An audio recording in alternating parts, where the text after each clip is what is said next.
Damn, son. What is going on? It's too clean. What are we going to do with all that? It's too fucking clean, son.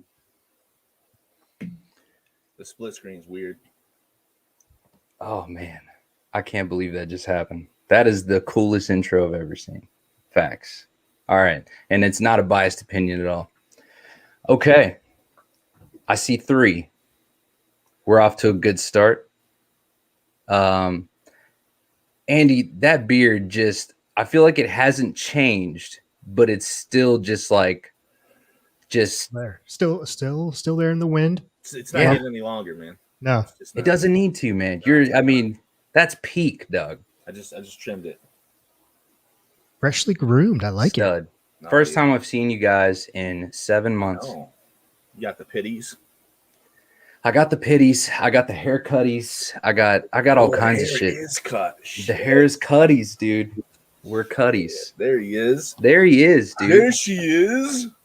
What's up, guys? Damn it. And Stove. of the hour. Stove in the studio. I dig it. I like the background. It looks good. The shirt's pretty stout. Did you lose a little weight, bud? Maybe just a tad. But football season is upon us, and so the beer drinking has increased, especially over Labor Day. Well, dude, you're drinking at fucking 11 o'clock in the morning every day. Are you judging or like? No. I mean, listen. I need to know the secret because the wife is right there with me. Wow, that's fucking phenomenal. I'd be in the alley somewhere. Well, according to yourself, you were in the alley a few weeks. My man's out in them streets. There was a time. Damn it. Gary, how the hell are you? I'm doing good. Trying to figure out my fucking headphones. Hell yeah. It's just not a show without it. Christian Babcock's in the comments. Andy, what up? Boy, and then said, do you like my car, Andy? Do I like your car? Yeah, it's cool, man. Sick. It's cool. Kelvin LaPierre says, about damn time you guys are back. Agreed. Hey, I'm not Big Stove. I mean, there we go. That'll do. Well, welcome back, guys. It has been a long time coming. I'll be honest, I've been so out of practice. I had the live videos so I can keep up with the Facebook comments going, and the music was still going. That's why I was yelling in the beginning of that video. But anyways, man, it feels good to be back. And we have a lot of shit to talk about. We've got football coming up. We've had a lot of shit that has happened over the last 7 months. For example, we never even went over the Super Bowl. We never actually got a chance to talk about the aftermath of the Super Bowl and the additional weight to one of Tom Brady's fingers. God damn it. He's fucking running out of fingers. He really is, dude. He really Bro, is. do you guys watch any of that Gridiron Heights shit on Facebook? Do you ever see that? Mm-hmm. Yeah. So, like, I see it all the time. I don't necessarily even always watch it, but today I saw it, okay? And who's familiar with the greatest chick flick of all time? And that is Mean Girls. Okay. All right. There's no shame. It's a funny fucking movie. It's a great movie. So it's based around that, and Tom Brady is Which one is essentially Regina George. Okay. The mean. Yep. Really? So it's and like he Mahomes and Aaron Rodgers are like, I feel like Rodgers would be. sticks.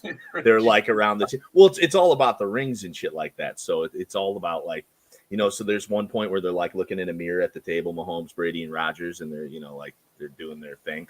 And then all the rookies, they show up, you know, it's Fields and Lawrence and Wilson and Mack. They all show up in this car together. And the most hilarious audio is them. They all sound like toddlers. Like whenever they speak, you know, because it's all voiced over. Just hilarious. So there's one scene in particular to wrap this up in the movie where everybody's talking about the girl Regina George and how she's done this or that to them, or, you know, she John Stamos called her pretty. So this one part, it's Matt Ryan, and he's like, he came back from a 23-point deficit in the Super Bowl. It was awesome.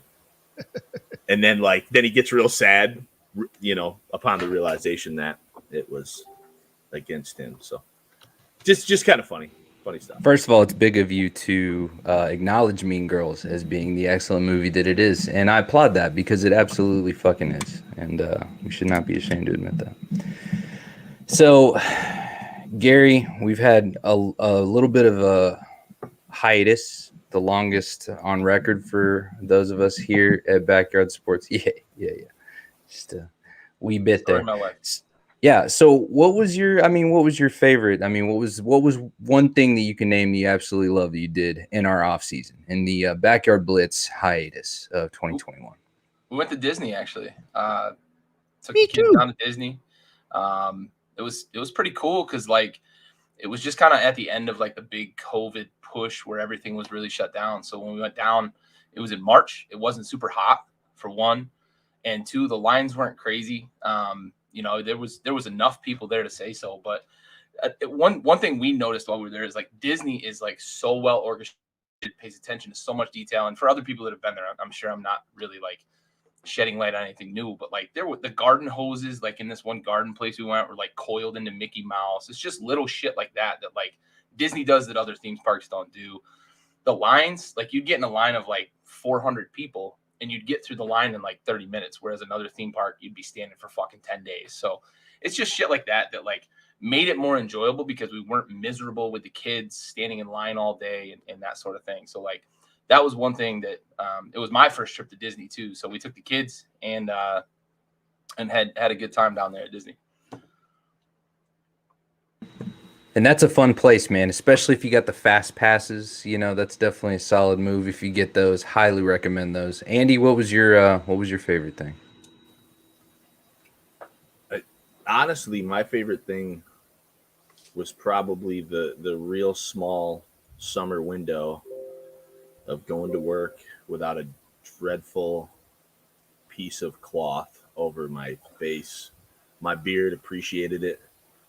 That's why I shaved mine, man. I couldn't stand the fucking mask. Yeah, that's what you were saying. It's over now.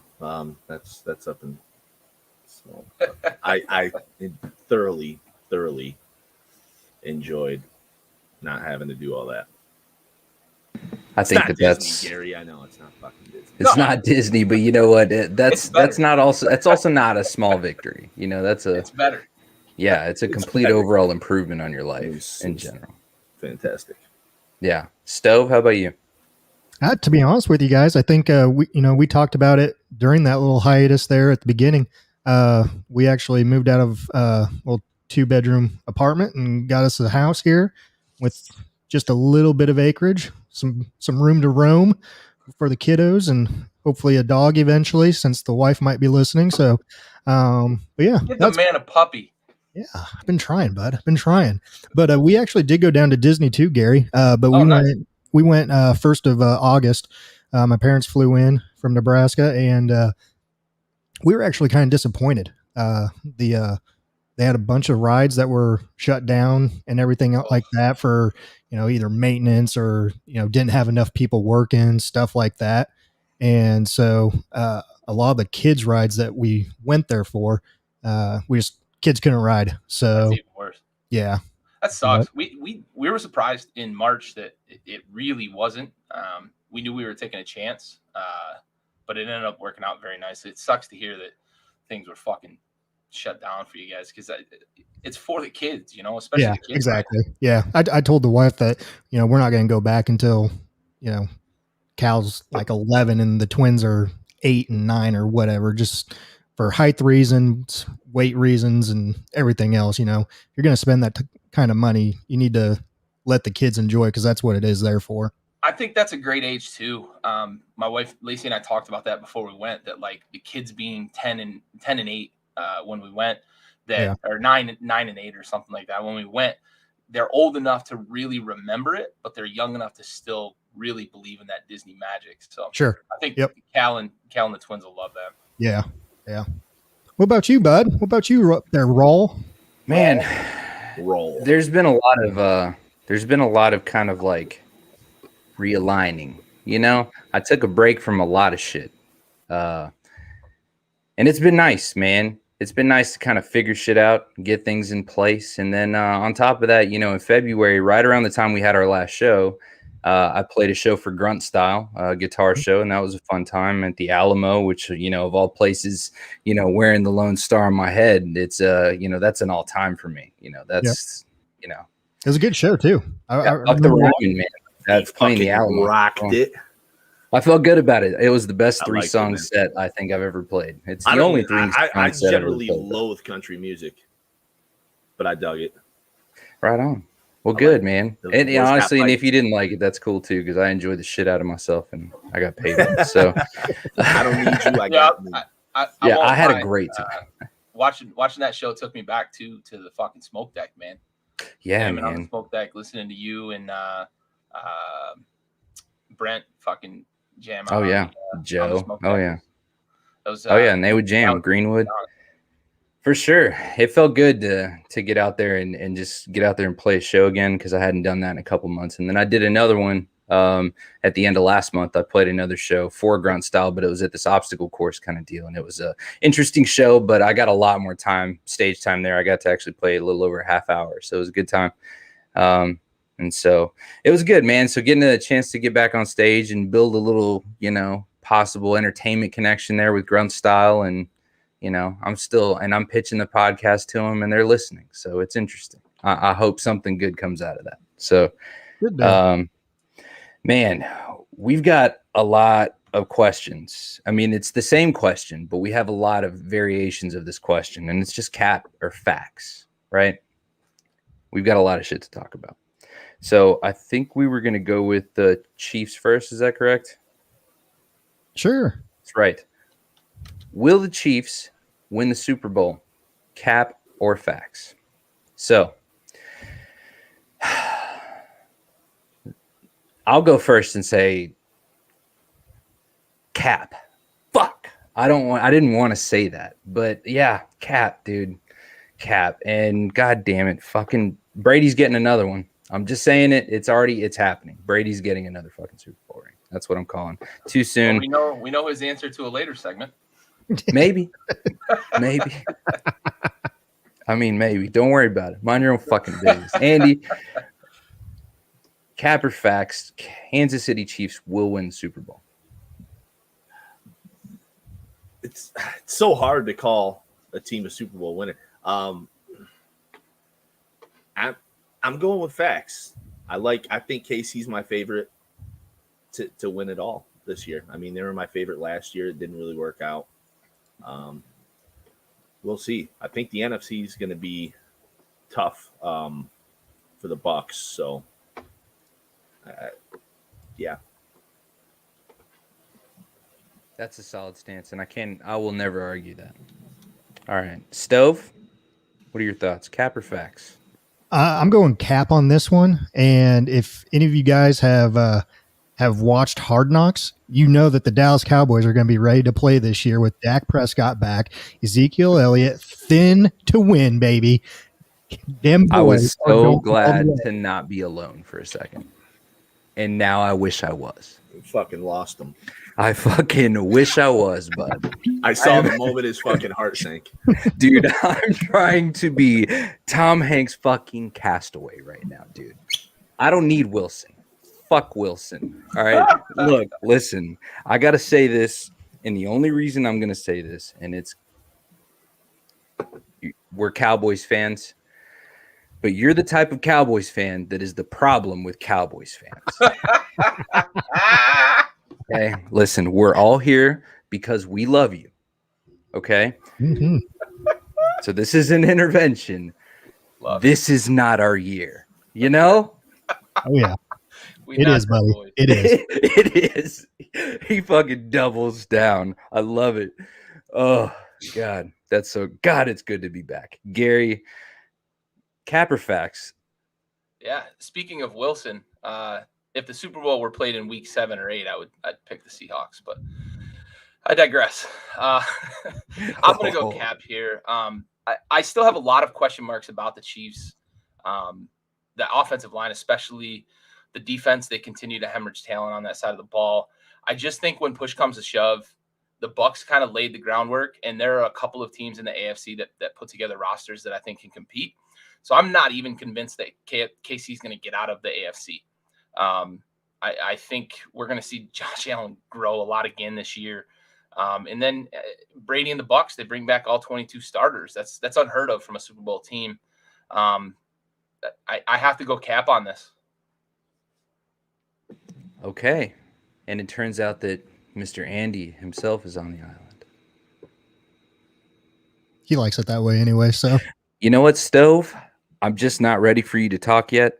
I know you can mute me, but listen, you're on the island of This Is Our Year. You've been muted for 7 months, bud. The island. You're right. You're right. Fuck.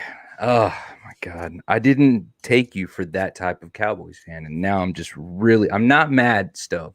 I'm not mad. I'm just disappointed. Nah, it's all good. It's all good, bro. I know you're disappointed in me too, and I get it. I mean, you're wrong, but I get it. Capper facts and Stove, we'll go back to you just to hurry through this next one. I'm just kidding. All right. Patty Mahomes will win MVP.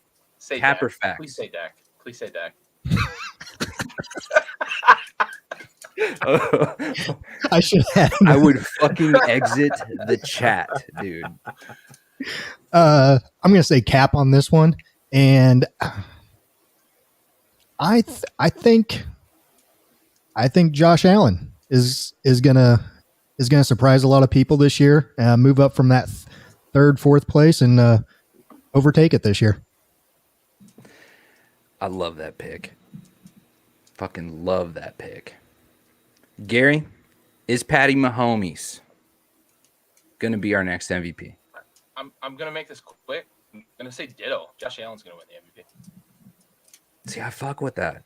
Yeah. All right. The man closest to the Buffalo Bills. What do you say, Andy? I'm saying Cap too. I didn't even really have a pick in mind. I just was more thinking about the question, being that I don't even know if the Chiefs, I did pick them to win the Super Bowl that just happened. I don't even know that they'll have the best record in the AFC. I just think that they're going to pull through. And Mahomes is there's a lot of other guys in the fold now. So I don't think he's going to win the MVP, but I didn't make a pick. I still don't have one. Fair enough. No, I'm just kidding. Fair enough. Yeah, I'm gonna say Cap just purely because I think that he's not gonna win it if he's not gonna win the Super Bowl. Like, if he's gonna play well enough to get the MVP, he's just gonna win the Super Bowl. And in order to do that, he's got to have all of these boxes have to be checked. And it's not just on his part, it's on the team because they have such high caliber talent, but they all have to be fucking firing at the same time. And so, yeah, I think it's just, there's a lot of shit that goes into that. So no. Cap. Aaron Donald will win Defensive Player of the Year. Cap or facts? We'll just go right back to Andy. I'm This one's facts for me. I think the Rams are going to be much improved. He's still the best defensive player in the league, if not the best player in the league. So facts, he's got to be my strong front runner. Yeah, I'm with you on that one. I'm gonna go facts on that. Stove. It's hard to go against Donald here, and I'll agree with Andy that he is the best defensive player out there right now. But I'm going to go cap on this, and I'm going to go with a guy by the name of TJ Watt, who's about ready to get paid and is going to have a lights out season. I dig Better it. pay him. They will. Better fucking pay him. They will. Pittsburgh They will. likes defensive players. They'll get it done tomorrow.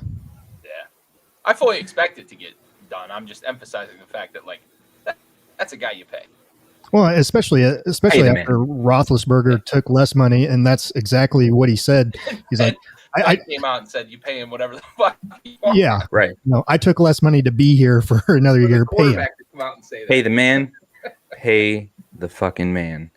Little Even microwave, money. CD MVP, or Dak Prescott, and I don't even like them boys. Hi guys. All right, goodbye, little microwave. No, stop saying that with the Cowboys stuff. Damn it, Stove. I'm so disappointed in you. All right, so we're gonna switch over to Trevor. Trevor Sunshine Lawrence. Did we not get it all the way through? My bad. Trevor Sunshine Lawrence will win the Offensive Rookie of the Year. So, Gary, what are your thoughts on that one? Aaron Donald won't win Defensive Player of the Year either. Thanks, man. That's why I'm back to you. I was just trying to catch you up. My bad. I had a little backlog coming in. Nah, you're good, man. You're good. I just think there's a lot of Shaking off the guys rest. who have a claim, and I think there's some fatigue that does set in with guys like Aaron Donald. We see it with the NBA MVP too, and NFL MVP. Yeah. I think it's potentially someone like TJ Watt, or someone's gonna have a lot of sacks, and potentially they're gonna come up with a reason to not give it to Aaron. I still think he's the best player in the league. Fresh new names are exciting to the voters. Right, exactly. But I do still think he's the most impactful defensive player in the league. Anyway, Trevor Lawrence, NFL Offensive Rookie of the Year. I think so. I don't think he's going to have the most success because obviously he's on a roster devoid of talent. But they're going to be behind. He's going to throw the ball a ton. It's going to be the same thing we saw with Herbert last year. A team that's trailing and he's forced to throw it. Guys like Peyton Manning, Peyton didn't. I don't remember. I don't think Peyton Manning won Rookie of the Year. He threw a bunch of picks, but they were throwing all the fucking time. I think he's going to win Rookie of the Year just because he's going to put up stats that catch the eye, and he's the prohibitive favorite. And I think he won the NFL Offensive Rookie of the Year back in 2019. Honestly, I think NFL GMs were salivating at the opportunity to pick a guy like him. I think he's going to win it more so by default. Okay, so he's just the prophecy. I think so. I don't know that Okay. he's going to be the best, even the best quarterback out of this class this year, but I think that he's going to win Offensive Rookie. Yeah. Okay, fair enough. Andy, what are your thoughts? I mean, I think that Kyle Pitts is the most ready, and he's in a good situation with a guy who can throw the ball in Matt Ryan. However, a tight end's not going to get it, especially with all of these quarterbacks. I think that Fields in Trey Lance I like a lot, but I think they're going to be a little shackled by not getting the nod right away. Lawrence is in a good situation with Jacksonville's offensive line is kind of underrated in my opinion. They have a run game, and he's got some guys to throw the ball to. Chenault, Marvin Jones. I think that it's facts. Fields wins on haircut according to Little Microwave. I love Justin Fields. Don't even get me I started. do. Yeah, I right. honestly, long term, I compared Justin Fields to Phillip Rivers out of that 2000 whatever class, 2003 class or whatever it was that had Eli in them as the most prolific guy. I think Fields is going to be the most prolific and productive. Right. But if you're in the Lions front office, you're like, hey, you know what we need when we're in a rebuild? a fucking O lineman. I love Justin Fields. I think it would have been a great pick for Detroit, but I don't want to pour salt in the wound. And then he went in division. Ugh. You know? Stove. Cap or faxes? Is Sunshine getting this offensive rookie of the year? I'm going to say Cap. And I would pick Justin Fields. I don't think he's going to start until week 3, week 4. So I'm going to go with Zach Wilson. Yes, I knew you were going there. Love it. Hey, Raw. I'm Jets. Jets. Fucking Yeah. Jets, son. Let's go. I think he's being undersold a lot. This I agree. Yeah. He's looked I pretty hate good. him. Hate his when I've seen face. Hate his arm. I don't like anything about him.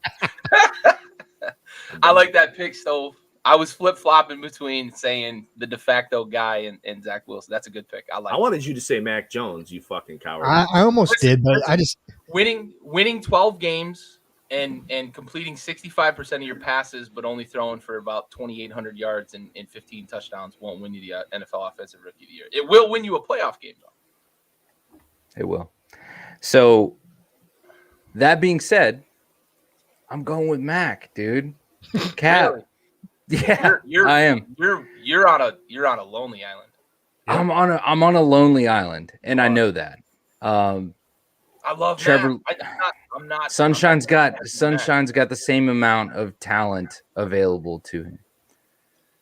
Oh, he's got more talent. You're right. But the Pats defense is gonna keep them ahead in games. Yeah, I don't know, man. I just I hate complimenting Alabama in general. Hate it. Absolutely fucking hate it. But dude, Mac is yeah. He's gonna, in my opinion, Justin Fields, no doubt. They're gonna be generational talents, I think. The craziest thing I heard about Mac Jones was that he was teaching Cam Newton the playbook. No way. From a current Patriots player. Teaching Cam Newton the playbook. Well, See, we got a guy who scored like 11 on the fucking Wonderlick versus a guy who probably blew it out of the water. So 27, 28 probably, yeah. see, I kind of find that hard to believe because it's his second year in the system under Josh Daniels.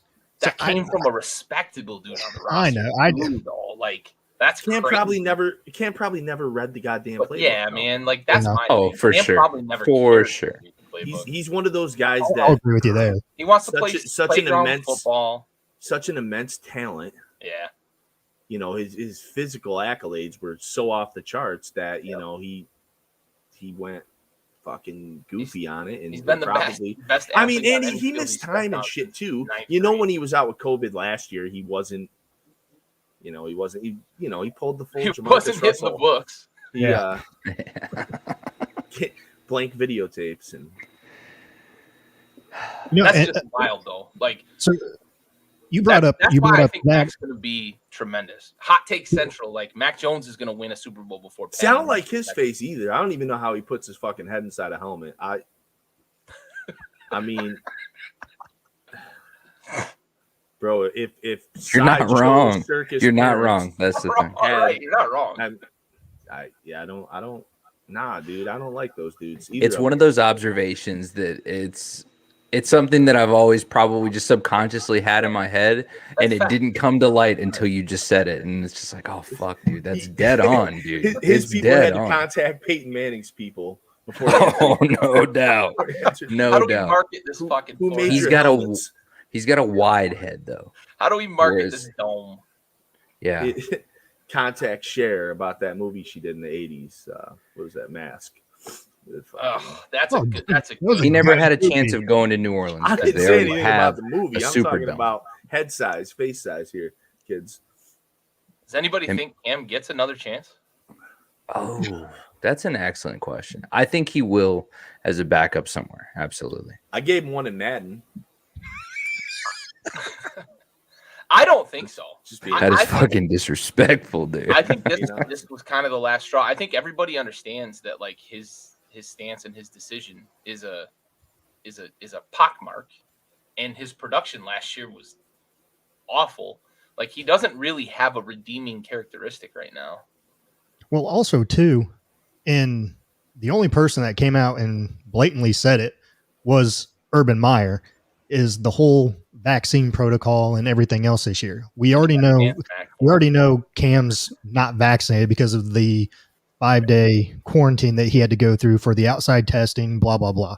So if you're not putting your team in the best position to win, if it comes down to a backup and you're not vaccinated on your team, and now you have to quarantine if the starter gets it, it's one of those things where Urban Meyer came out and said it flat out. Yeah, it came down to our decision making and cutting people and everything else.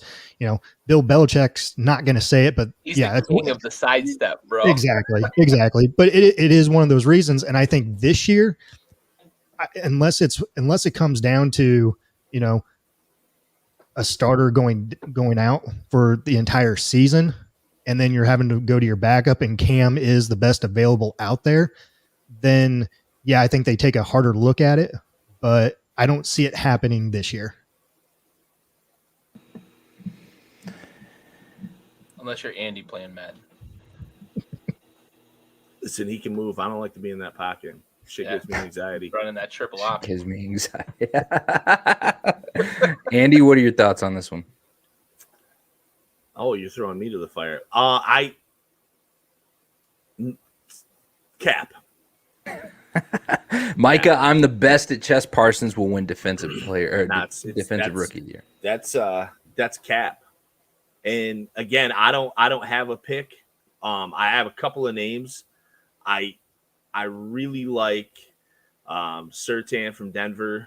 I like what's the dude? The I almost said the Redskins. The Washington football team picked up stud. And I'm thinking of Miami got a good one too. I'm thinking of guys who already fit into like a really good defensive structure where their skill set's going to be laid out. And not that Parsons doesn't. I'm not buying it. Not that I think he sucks. I don't think so. Fair enough. Gary? This is Cap, and simply because tackles aren't sexy. Micah Parsons is going to make a lot of tackles, and he's going to be a very staunch part of that defense. He's going to be an improving, a force multiplier, if you will, for that defense. But tackles aren't sexy. He's going to get 100, 110, but he's not going to get sacks. He's not going to get – if he gets a bunch of picks, then he could prove me wrong. But he's not going to get sacks. He's not going to get picks. I'm looking at guys on the defensive end, right? Guys like Greg Rousseau out of Buffalo there, and guys like that are going to get those sexy stats. I mean, Chase Young last year probably, if we're all being completely honest about it, was not the most impactful defensive player, a defensive rookie out of that draft class, right? But he was the number 2 overall pick. 2, he was a guy that got a lot of pressures and he got a decent number of sacks for a rookie. It's guys like that win these. Well, like you said, though, with Trevor Lawrence, he won that before. Exactly. I mean, Chase Young was right. And I was going to circle back to that, right? With quarterbacks, it's a quarterback award on the offensive side of the ball. It's either a defensive back or defensive end award on the defensive side of the ball. You either get sacks or you get picks, and that's what moves the needle, and that's what gets you voted. Right. Or you're disruptive and you're getting tackles for loss, and probably a good line share of Parsons are going to be tackles on 3-4 yard gains. Right. He's going to stuff the run. He's not going to get in the backfield a lot. Yeah, and that's I mean, the X factor would be if he finds a way in coverage. He's good in coverage, so he could. But that's going to be the X factor for him. I think that he plays a position. Andy, you mentioned Jamin Davis, right, for Washington. He plays that middle linebacker position too. That's his name. I don't think that I couldn't think of his name. Yeah, He's a stud. I think so too. But I think he's going to be a stud within that defensive scheme.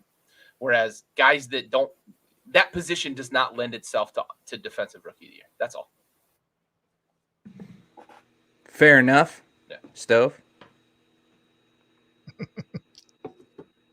Well, yeah, boys, it's a cowboy. well, It's a cowboy. I'm just going to go ahead and lay it on the line here. I'm just going to go facts right now.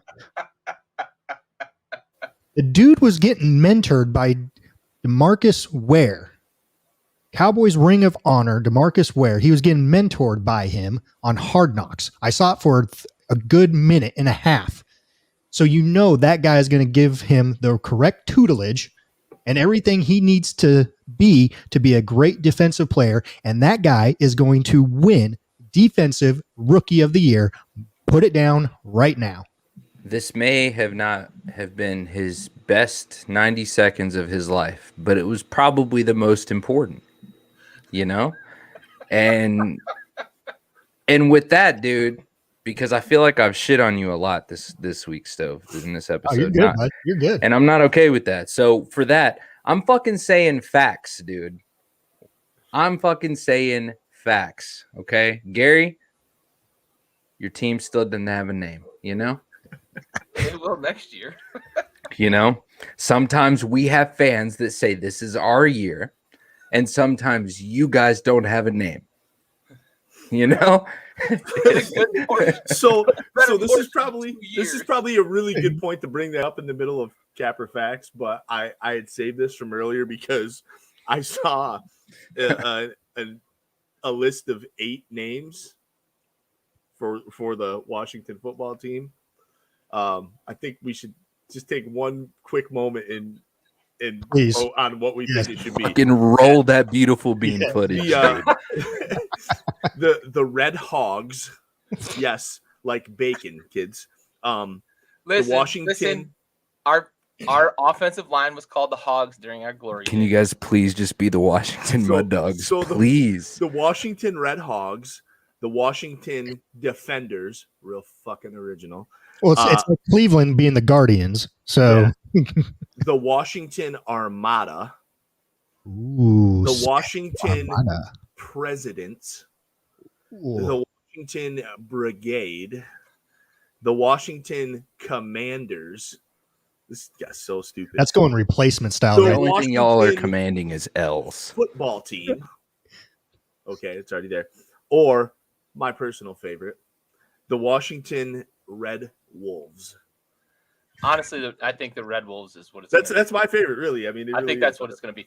I think the reason it sounds like an XFL team right there. It does. Yeah, and that's what they are.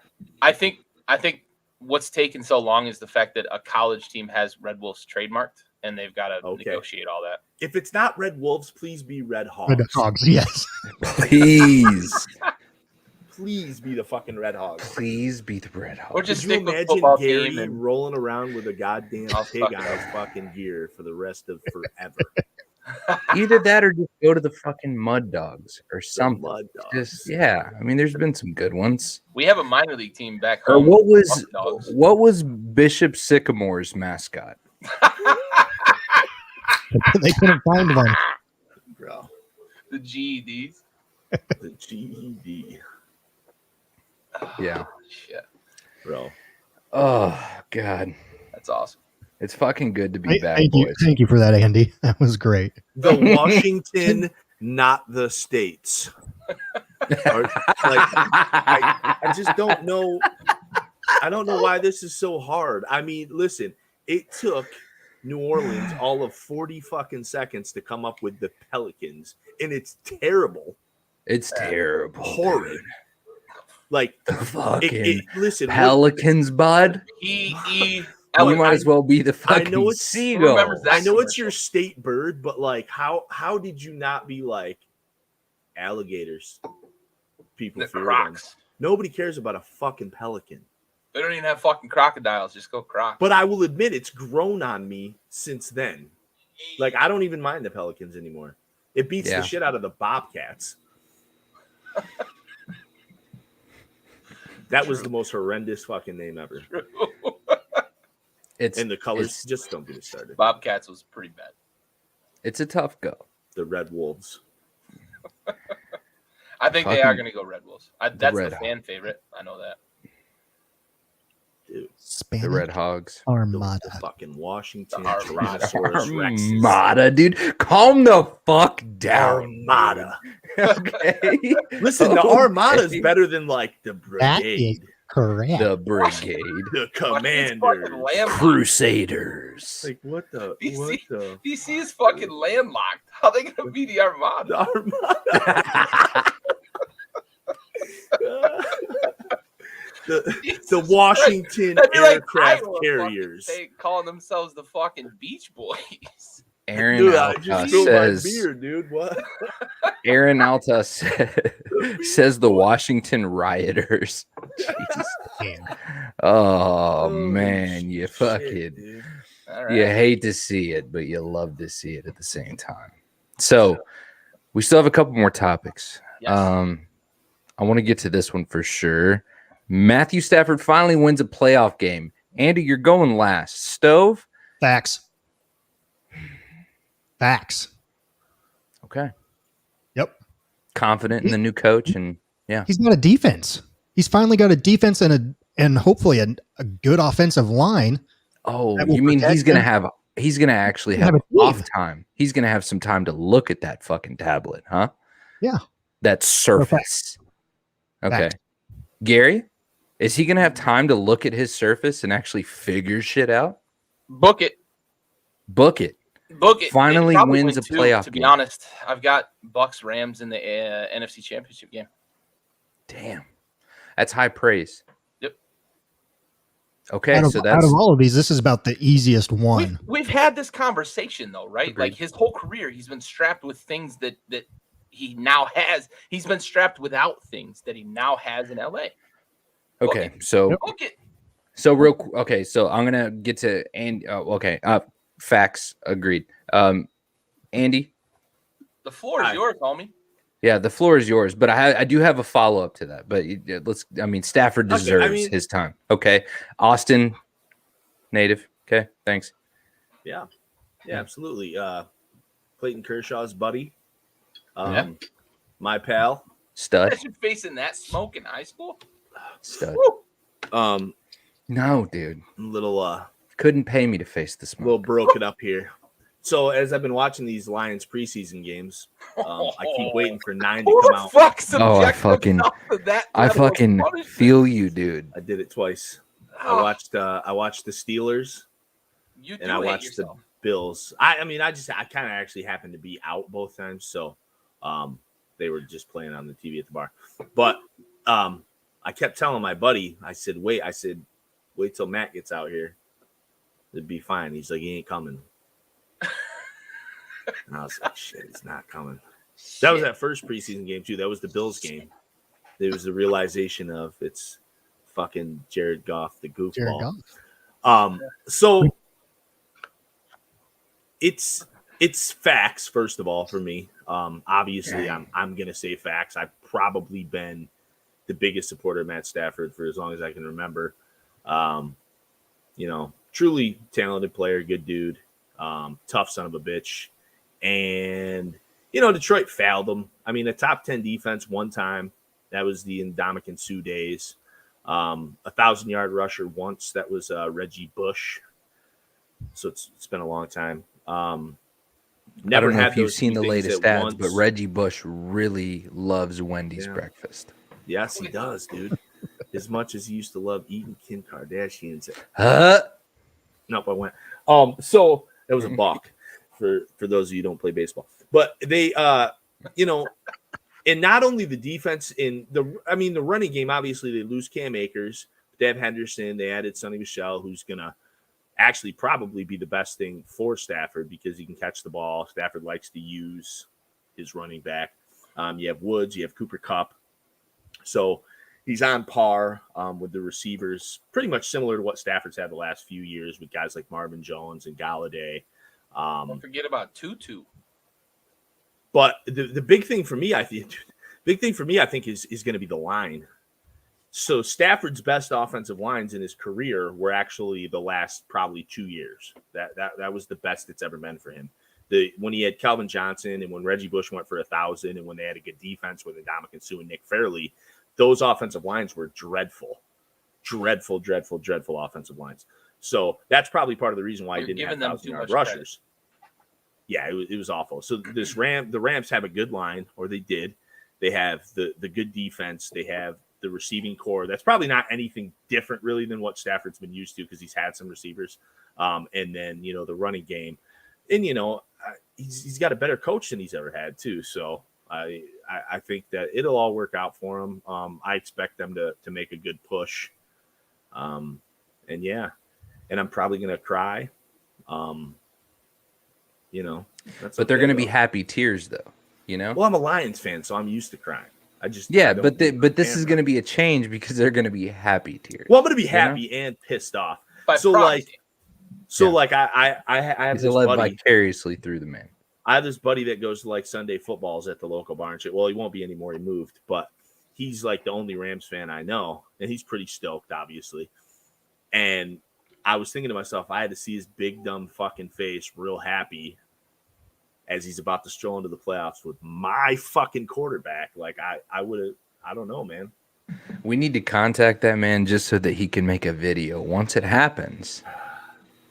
He would. So, for all of you watching, if you know who the fuck he's talking about, please do that. Please get in touch. Get him in touch with us so that we can get this video made. Okay. So, the last topic is probably my favorite topic because he's one of my favorite quarterbacks ever as far as personality, as far as just tragic loss of skill and also blatant misfiring of skill because he turns his fucking I'm a shit quarterback button on a few times pretty frequently throughout this career. So, will the Washington football team get more Fitz magic than Fitz tragic this year? And also, let's just emphasize here, is this going to get him his first playoff game in 17 years? And 9 fucking teams, gentlemen. 9. A little tidbit brought to you by Mr. Freeze there, and I appreciate that because that's an excellent caveat for that.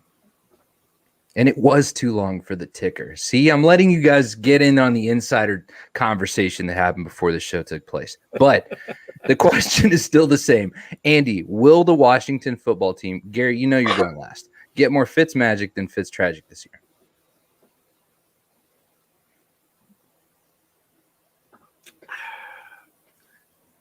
I think, yes. I think I'm going facts. They're going to get more Fitz magic than Fitz tragic. But that's because Washington has a pretty set, solid team. The defense is great. They have some receivers. They have a run game. Yeah. As far as Ryan Fitzpatrick is concerned, fuck that guy. I don't give a shit about him. I really don't. And that's probably the nicest fuck that guy I can say because it really is. Different. I really truly don't give a shit about him. You're not like me and Ndamukong Suh. If he won the Super Bowl, I really wouldn't care. If he fucking stubbed his big toe, I really wouldn't care. I don't care. I think he's in a great situation, probably the best he's been in. I feel like you found a really interesting way to scale that. But he's I did, didn't I? I mean, stubbing your big toe is way, way worse than anything. But yeah, no, I mean, listen, he's not without competition though. If he gets a little loose with the football a couple weeks in a row, and he's done this. I mean, we've seen Heineke. Heineke. I mean, but yeah, he's in a great spot. I think the Redskins are poised to win that division. Sorry, Raul. Sorry, Stove. Yeah, Fitz magic, baby. Realistic Cowboys fan here. Yep, agreed. So I did, however, skip over Mr. Free Senior Gary's comment about Stafford. He said, not sure if Stafford can get it done first year. You know what, Senior? I think I'm going to disagree with you. But it is possible. Well, I So- thought about that too, but my get it done first year was I don't know if he can take them to the Super Bowl first year. I think they'll win a playoff game for sure. I think that's the mark, right? We talked about winning a playoff game. I think the Rams are a playoff team with Jared Goff, right? We saw it last year. I think Stafford, by the end of the season, I think gets to that point. So that was the totally follow-up question. Where my dad's coming from in terms of first year, right? We see it with quarterbacks, they struggle. But I think that the Rams have that infrastructure in place that just a little bit better quarterback play, and they probably go to the Super Bowl last year, to be honest. Like, if we're being completely honest about last season, just a little bit better quarterback play, that team probably goes to the Super Bowl. And that's why they went and got Stafford. That pretty much answers the follow-up question I did have to that, which was like, is Goff the reason they weren't doing as well as they were? And I mean, I felt like that. I don't want to blame the guy and say he's the reason. I just think that. But okay, I think he was. How about this? A nicer way to put it. He was the reason they didn't win. He wasn't the reason they won games. All I am saying is that if you're gonna say that they're gonna do better with Stafford, you have to admit. Yes, it's fucking Goff's fault. Okay, he's my problem now. But yeah, I Detroit's gonna fucking Detroit, dude. What do you want me to do about it? In the sense that I think that this Rams team can be a Super Bowl caliber team. I don't know if that'll happen this year. I don't know if it'll come into fruition right away. But I mean, he's 33 years old, so he's got a couple of years to do this. Their window is there. Year two, give me them Rams in the Super Bowl. So what is that vote there? Because I'm sorry, I haven't voted yet. But as far as Fitzmagic, Fitztragic here, I'm saying we're getting Fitzmagic. That's where I'm at. I think that's that we're what I going to said get. Too. Yeah. I would say, and I say they locked down the NFC East, but Stove, and go cap on this. And it goes back to the last part of Andy's part is, Fitzmagic gets loose with the ball, starts having those 3-4 interception games. You start losing those games, you're going to make a quarterback change, and you're going to go with Heineke. And I think once that happens, I think Heineke will be your man for the rest of the season. I like that take. I do.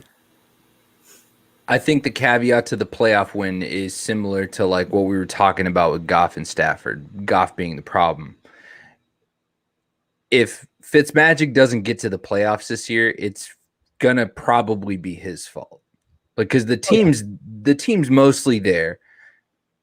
My man, he's got it. He's got it figured out, boys. He's got it fucking figured out. 4 roses. Oh, is that the small batch? You're muted. Yeah, it's a small batch. That's good stuff. Yeah, although, listen, I don't hate first one in 7 months, dude. Feels good. I feel like I'm in this. I didn't mute him. I muted myself. Self-inflicted. Forgot I muted myself. I was. I try to mute myself sometimes in between, and then I'm not still eager to jump in because I jump in more than I should, anyways. But this will not be the first, or this will be the first, but not the last time that I mute myself tonight. For sure. No, honestly, I do think that I think it's a 50-50 on the playoff appearance only because of Fitz. You know what I mean? Like, I love what the Washington football team, what the fucking Red Hogs are doing with their defense. I fucking love what the Red Hogs are doing with I love what the Mud Dogs are doing with their defense. I really do. Bobby Boucher. Okay. They're drinking some fucking high quality H2O. All right. And they're really kind of taking care of their medulla oblongata. I've missed a lot of comments from the stove or from the microwave. So low microwave says Scary T will make a stellar year regardless. Agreed. Scary T is a fucking problem, dude. Like, I would just hate to be. I can't imagine. Like Jalen Ramsey. Okay, good luck, bud. Like that's your best shot. That guy's. Year, Darius Slay said that Terry was the hardest cover yet. His rookie year. I believe that 100%. I believe that 100%. Why are we gonna keep bringing up guys that I miss? I didn't mean that. Okay, did y'all just throw Sue out there on Stovall? So I have 4 Lions jerseys in my closet currently. Sorry to keep fucking interrupting here. from like one of my goddamn kids at dinner. Go on. I have 4 jerseys in my closet right now, right? So we have a Megatron, which is now cool to wear again because he's completely out of the league, so you can do that. I did get it while he was in the league. I have a Darius Slay. I have 2 Staffords, obviously. Sweet. Home and away.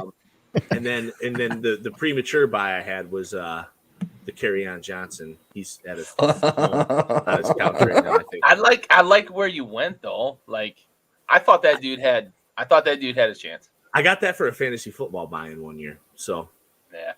Shout out to my man Buck the Truck. BTT. Jersey fell off a truck somewhere. Jeez. You know them like authentic ass $40 jerseys? Yeah. Gary. The ones from China. The long awaited answer. Are we gonna get more Fitz magic than Fitz tragic this year? Listen, I'm gonna use all the runway you're gonna give me, and you're gonna have to cut me off because I have a lot of thoughts on this, buddy. All right, you're done. Okay, you have green deck, sir. Okay. So I think we're going to get a lot more Fitz magic than Fitz tragic this year. I think we're going to have a game or two where he struggles and Ron contemplates pulling the plug. But I think that the reason we're going to get more of the good Fitz than the bad is because of what Andy said, right? Andy already talked about it. This roster is the best roster he's ever been on, and it's not close, right? Like, look back at Fitz's career. The second best roster he was ever on was that Bills roster, and that was like a 7-win team if everything fell into place, right? That was exactly what I was going to say. This is his best chance he's ever had to make a play. Right, absolutely. But my boy got paid off that roster. Oh, he absolutely did. Because he took a team that was dog shit and had a great year. He had a couple bad games, but honestly, like that Bills team was better than it should have been because of Fitz. His wide receiver number 1 was a true number 3.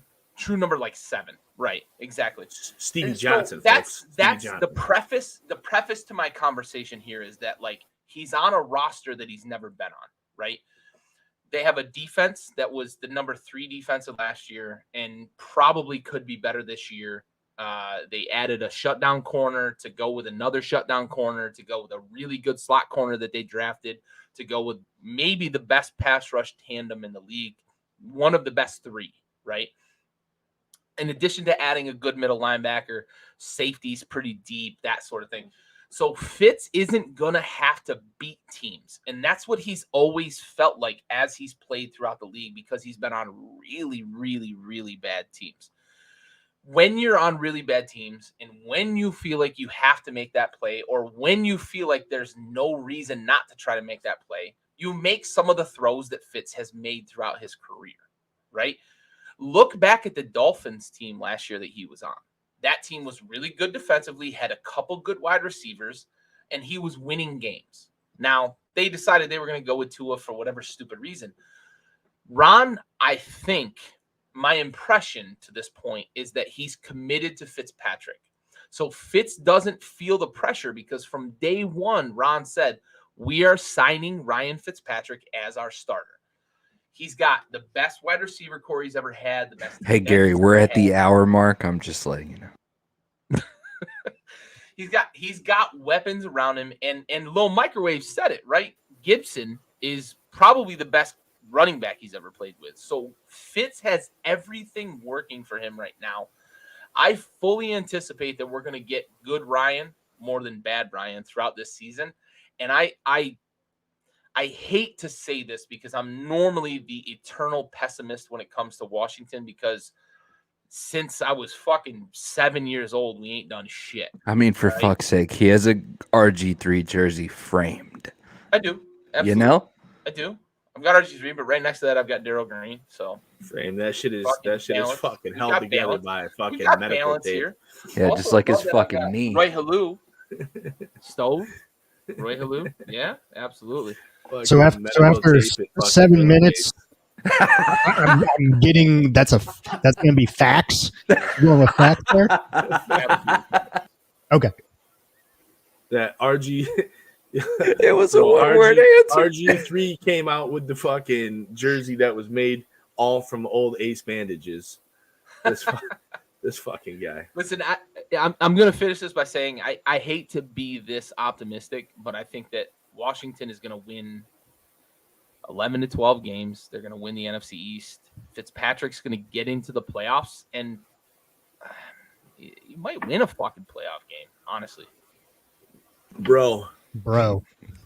Stove. I haven't heard of that much confidence. Stove, do you when we're doing this show?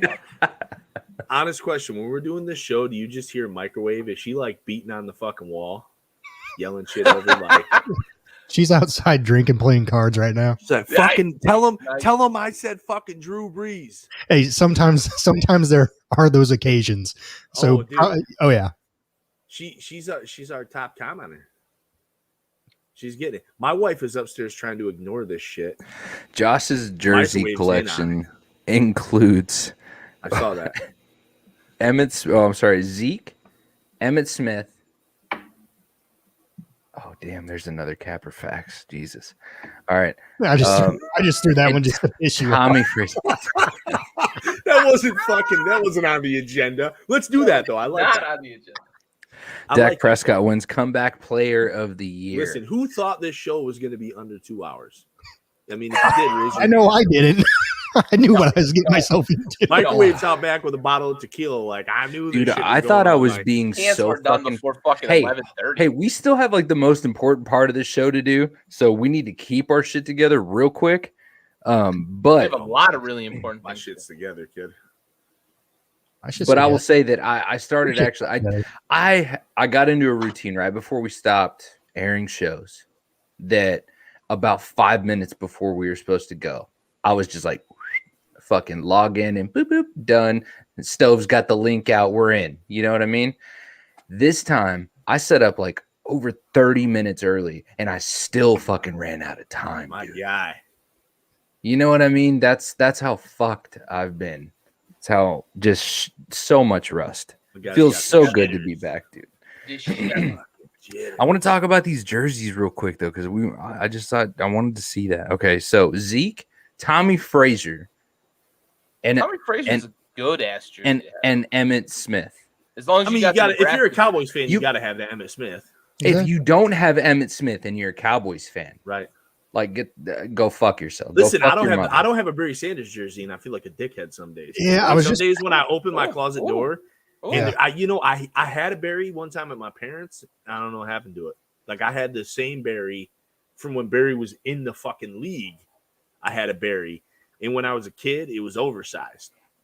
Like it was like an XL. But my man's got the tall tee. I used to wear that fucker, right? And I had it like probably. I don't know, 20 years ago might be the last time I said, Jesus Christ, I'm old. No, it wasn't quite 20 years ago, like 15 years ago. But I'll last this motherfucker. 20, all 26 over here. Nah, man, I'm 31 now. I'm 31. I know it's been that long since we've done a show, bro. I'm not kidding. I'm actually 31. Listen, speaking of getting older, I'm gonna tell you guys some shit. You guys remember the show? I mean, we're all a little older than that, but you remember Blue's Clues? Yeah, the guy just came out. Oh yesterday. my god, did you see it? Yeah, oh, bro, it was so good. Fucking get the fucking tissues, kid. Oh my god! So my wife was making fun of me because I was like legit, like, oh right man, now, that's so like, man, that's my. You don't take that shit in your own house. You rock bottom. First off, hold on. I need a minute with the camera. First off, fuck Joe, dude. Fuck Joe. All right, it's Steve or go fuck yourself, dude. Steve, man. And that's on gang. Dude, I'm not trying to hear that shit. Because he was losing his hair and starting to look older. Yeah, no, that's fine. So they had to move on. So I didn't like the slander. I didn't like the slander on Steve because he was there. People were saying he was dead and shit. Yeah. Yeah. But at the end of that video, he was like, "Hey, I just want to say you look good. You look good. Whatever you're doing, it's working." And I was like, "Fuck you too, Steve." Fuck yeah, dude. Like, come on, baby. Nice. Let's go. Child's trying not to fucking get teary. Oh yeah, dude. No. I straight like I was kids thinking are over here. My youngest, my 13-year-old, he'll roast the shit out of me too if he sees it. Oh, for sure. Yeah, it's a live firing squad. He'll be like, hey, you fucking crying over there? Like, no. What are you, a girl or something? What are you talking about? He's like, you one of them transgenders? No, I'm just kidding. He doesn't say shit like that, people. Sorry. That's so aggressive. Bro, that's You know, so kids, like, though, specifically kids are aggressive. dickheads, though. No, for real. Kids are just fucking jerks, man. Like it's Steve no straight shit. up said, "I wanted you to know I never forgot about you," and I Oh just my like, God. "Oh, dude, I lost it. I was a mess." But yeah. My Anyways, for sure. My guy. Damn, we're straight talking about Blue's Clues on the show. This is fucking life goals right now. This is fucking life goals right now. So where are we at, Dak? It's Dak Prescott. Dak Prescott wins comeback player of the year. All right, Stove. Cap. No, I'm just kidding. It's facts. It's facts. He's got it. I got you, Stove. I'm here. Appreciate you. I'm fucking still disappointed in this. This is our year shit. But like, bro, let's just try to win the division. You know? Let's just try to do that. Small goals. Let's beat 8-8. You know? Mike McCarthy's our head coach. What's the fucking best we're gonna do? You know? Hey, he's got a ring. He's got a ring, buddy. Yeah. Yeah. Jesus Christ, that shit on the inside is engraved. Aaron Rodgers did this. Yep. Aaron Rodgers has a ring in spite of Mike McCarthy. That's like me saying I have a pulse that I'm not responsible for. Oh, here we are. I did nothing to earn it. Jesus Christ. Oh, fuck. I'm going facts, too, by the way. Just because, I mean, he's a quarterback. He's a big-name quarterback. He's a quarterback that was throwing for, like, what, 800 and the yards gruesome a week injury. I mean, there's a last storyline. last year. Oh, but wait. Last year, though, when it was Alex Smith's turn to win comeback player of the year, Mr. Andy Flint just said he's a quarterback. No, that's not why. That's not why I didn't mention the injury. That's not why I'm nominating Dak. Dak can play football. Fuck Alex Smith. That shit was a participation trophy. I said it then. I'm saying it now. I don't care about the injury. I mean, I care because dude's a human. But like, I'm just saying for Dak. Dak was lighting it up last year. So like, I had this running joke. Gary's in the same FanDuel league I play, like the weekly league. When I pick a quarterback, they eat dog shit. So Aaron Rodgers was killing it. Picked him against the Bucks. Got his dick kicked in. Okay. Dak was killing it. What was Dak throwing? Like 500 fucking yards. He was on pace to throw like over 6,000 yards. Yeah, he was going nuts. Then I picked him. His fucking ankle fell off. Like, I'm like sitting there like, dude, if I pick a quarterback, stay away from him because I'm fucking everything up. So, no, he's gonna because they're saying he's healthy. Looks like he's a go. 100%. They're saying 100% is what I'm reading. So, you know, he's going to come out, even if he's throwing for 300 yards a week. He's got great receivers. He's got a running back who looks a bit better. I mean, I still have questions about the Cowboys overall, but I think Dak's going to be just fine. And even if he, you know, goes for 4,000 yards with 28 touchdowns, I think this is similar to the Fitzpatrick conversation. This will be the best chance he's had in a while. Who's his competition?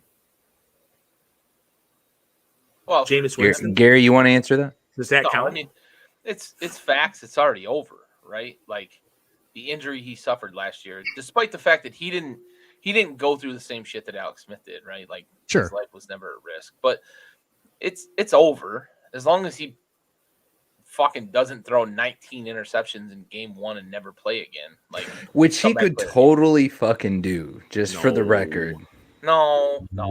Dak's a guy that fucking he shrinks in crunch time, but like he's not going to throw 19. I'll just say this right now: Fitzmagic is going to have more interceptions in less games than Dak Prescott will all season. I agree. Hot take. I don't think it's a hot take. I think. Gary, do you agree? I don't think it's that high. I just think Dak's a guy that shrinks in crunch time. He doesn't that throw shit is picks. He glacier just water. throws it to the dudes in the crowd. Like he's dog shit when the games Fair matter. enough, Andy. No, I agree with you. I mean, so you're basically saying he's got a little Russell Wilson in him. Yeah, absolutely. Well, I don't know. Maybe that's a I think he's got a lot of Russell Wilson in him. I think the stats prove that. Different right? scale, but same result. There's no questioning the fact that when he plays a good team, when the games matter, the dude's quarterback rating is like 7. Like but he doesn't Fuck, throw a he's lot got- of picks. He just my guy throws it to said dudes 7. in the stands. He went Throws it to single his buddy in the digits, third row. bro. Like, He said fucking 7, dude. He could have went 40, you know. No. no. Total 7. QBR. Total QBR. Like 7. Fucking Like 7, seriously, dude. like that's 7. not me exaggerating. Like his total QBR when the games matter is like 7. Yo, bro, I had 2 running backs get hurt in fucking Madden earlier, and they're running my fucking fullback, and this dude was running 2 miles an hour. 2. What? Did you get the fridge? This dude was so slow. Nah, dude. Okay? So you ever been playing it? You play Madden, right? You play Madden. You're running with a halfback, and they've He got a gets little. tired. And then all of a sudden, it's a fullback, and this fucking dude is going like this. Yeah. That Fuck out of that position shit, dude. penalty. So now I got a tight end as my fullback, and a fullback is my running back, and vice versa. And I'm running up the middle with fucking Jesse James. Nah. Anyways, Jesse James. fuck That's Jesse porn James. star? This guy. Yeah, the fucking Wild West. We still shooter, need to baby. get into our week picks for Oh, this. we're doing that. Yes, we are. Fuck. We're an hour and 12 minutes into this. We can make the week picks pretty smooth. We're going to get through it, but we're going to get through the most important part of our show. And so, salute to service, ladies and gentlemen. The whole point, our favorite part of the show, is that we dedicate every single episode, Backyard Sports being a veteran-owned sports podcast. We get to dedicate every episode to a fallen service member. And this episode is going to be dedicated to the 13 service members that were killed in action in Kabul, Afghanistan, August 26, 2021. Lance Corporal David Espinosa, Staff Sergeant Darren Hoover, Corporal Hunter Lopez, Corporal Dylan Marola, Corporal Dagan Page, Lance Corporal Jared Schmitz, Sergeant Nicole Gee, Sergeant Ryan Nouse, Lance Corporal Riley McCullum, Lance Corporal Kareem Niku, Corporal Humberto Santos, Corpsman Soviak, and Sergeant Johnny Rosario Pichardo. All 13 heroes passed away that day. And we have the watch.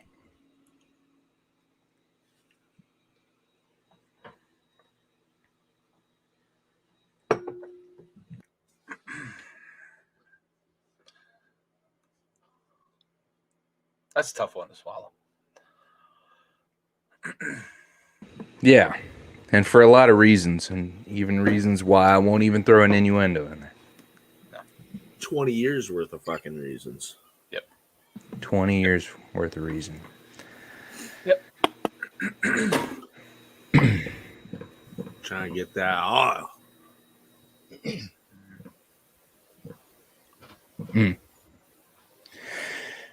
So, buddy. It's a tough go. So, Little Microwave says, salute Corey Yeoman, the American flag emojis. Damn right. USA doing it better than you since 1776. God damn it. And I won't hear different. Yo, so we got this iPad at work, right? To flush out this old ass system. And I ain't gonna say any names, but I said, what's the fucking password on this thing?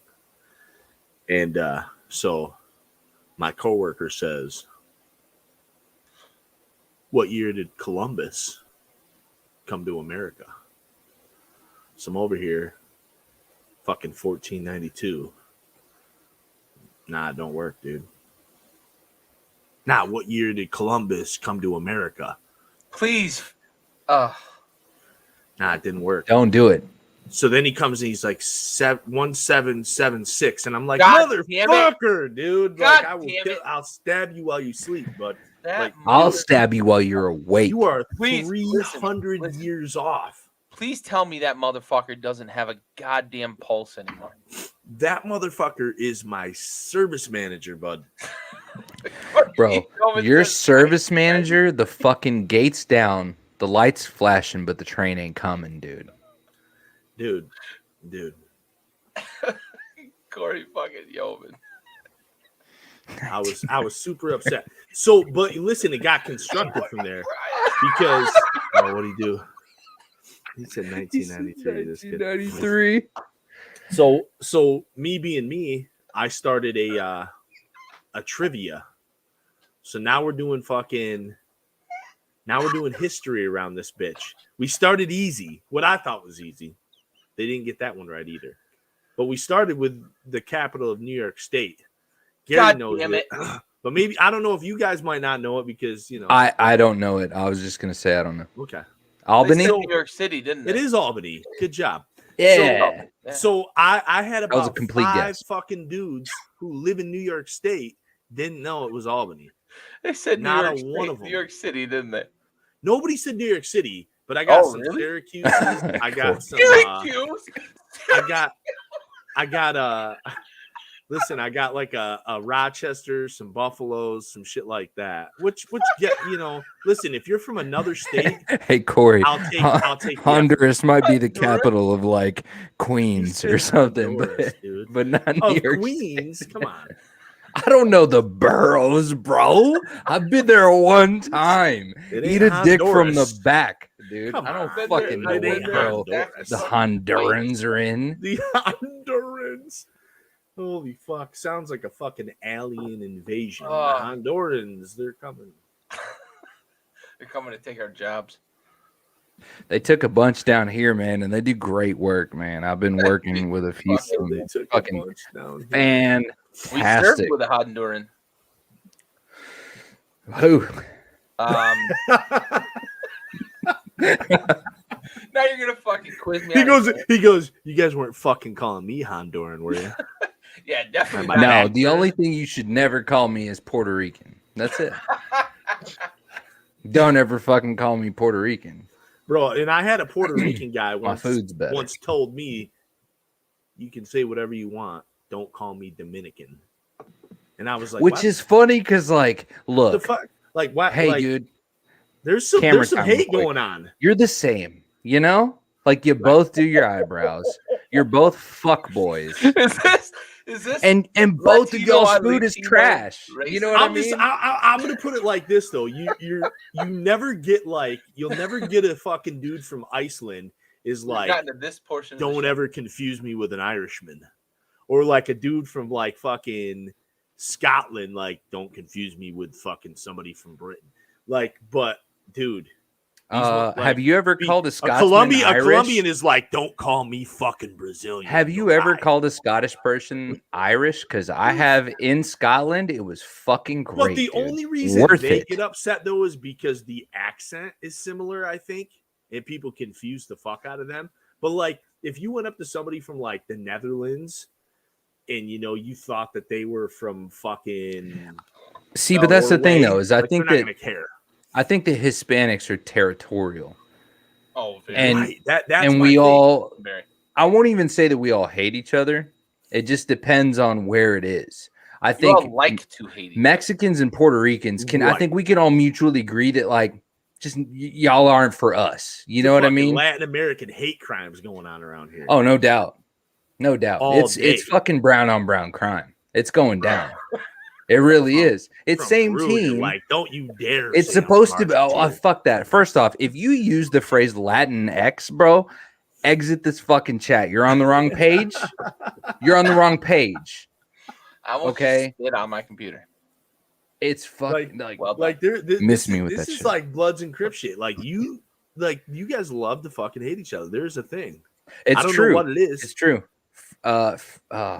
Trying to think. Northern Europeans, if you just confuse them for each other, they'll just like go about their day looking at like mountainsides and shit. They don't. Right. Right. What kind of beer is Andy drinking? Young wants to know. Miller Lite, bud. Hey, gang. Oh, that's the first gang. The first gang. Virtual cheers in the virtual cheers. Got it.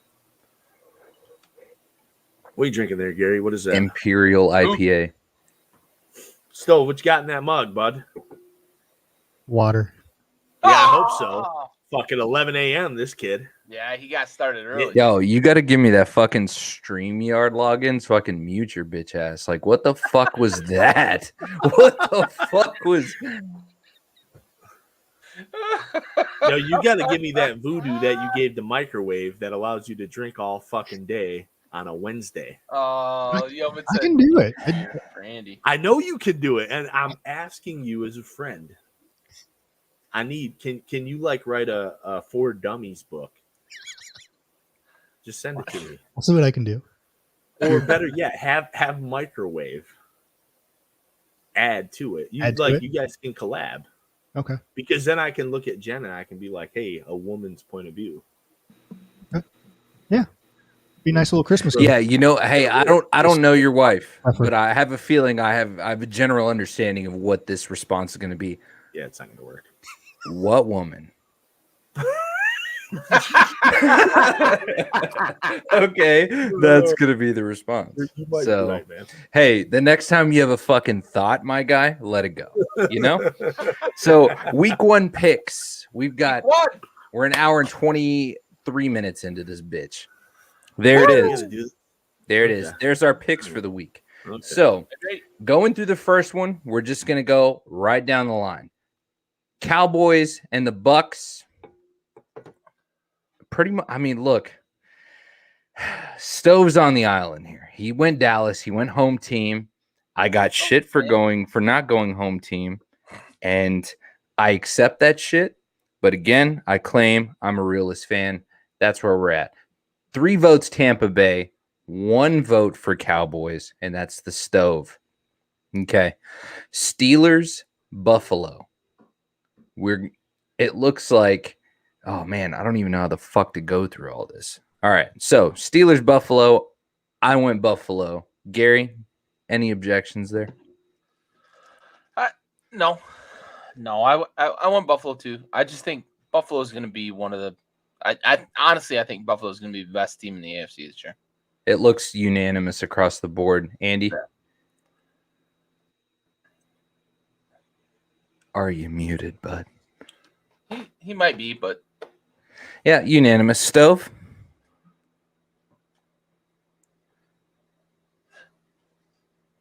Fair enough. Wise words. All right, Minnesota at Cincinnati. I have Cincinnati to take it. Andy has Minnesota. Gary has Minnesota. And Stove's on the train with me on the Cincinnati train. Maybe we're following the Tiger King. But yeah, I'm going. So, Gary, since apparently Andy and Stove have not found their unmute buttons, Minnesota. Yo, I'm here, kid. Oh, there he is. Proud of you, yeah, bud. I'm on Minnesota. I think honestly, I'm picking Minnesota to win their division this year. That offense is going to be fine, and I think the defense is going to be a little better. So I think they knock off Cincinnati in week 1 on the road. Fair enough. Stove, are you with us? Yes, sir. Yeah. You chose Cincinnati. You're with the Tiger King. Why is that? This Tiger King is the greatest. And is this because I'm going Joe Burrow on Yeah. with that one. Second here. I've got the games pulled up on my phone so I can just roll through them.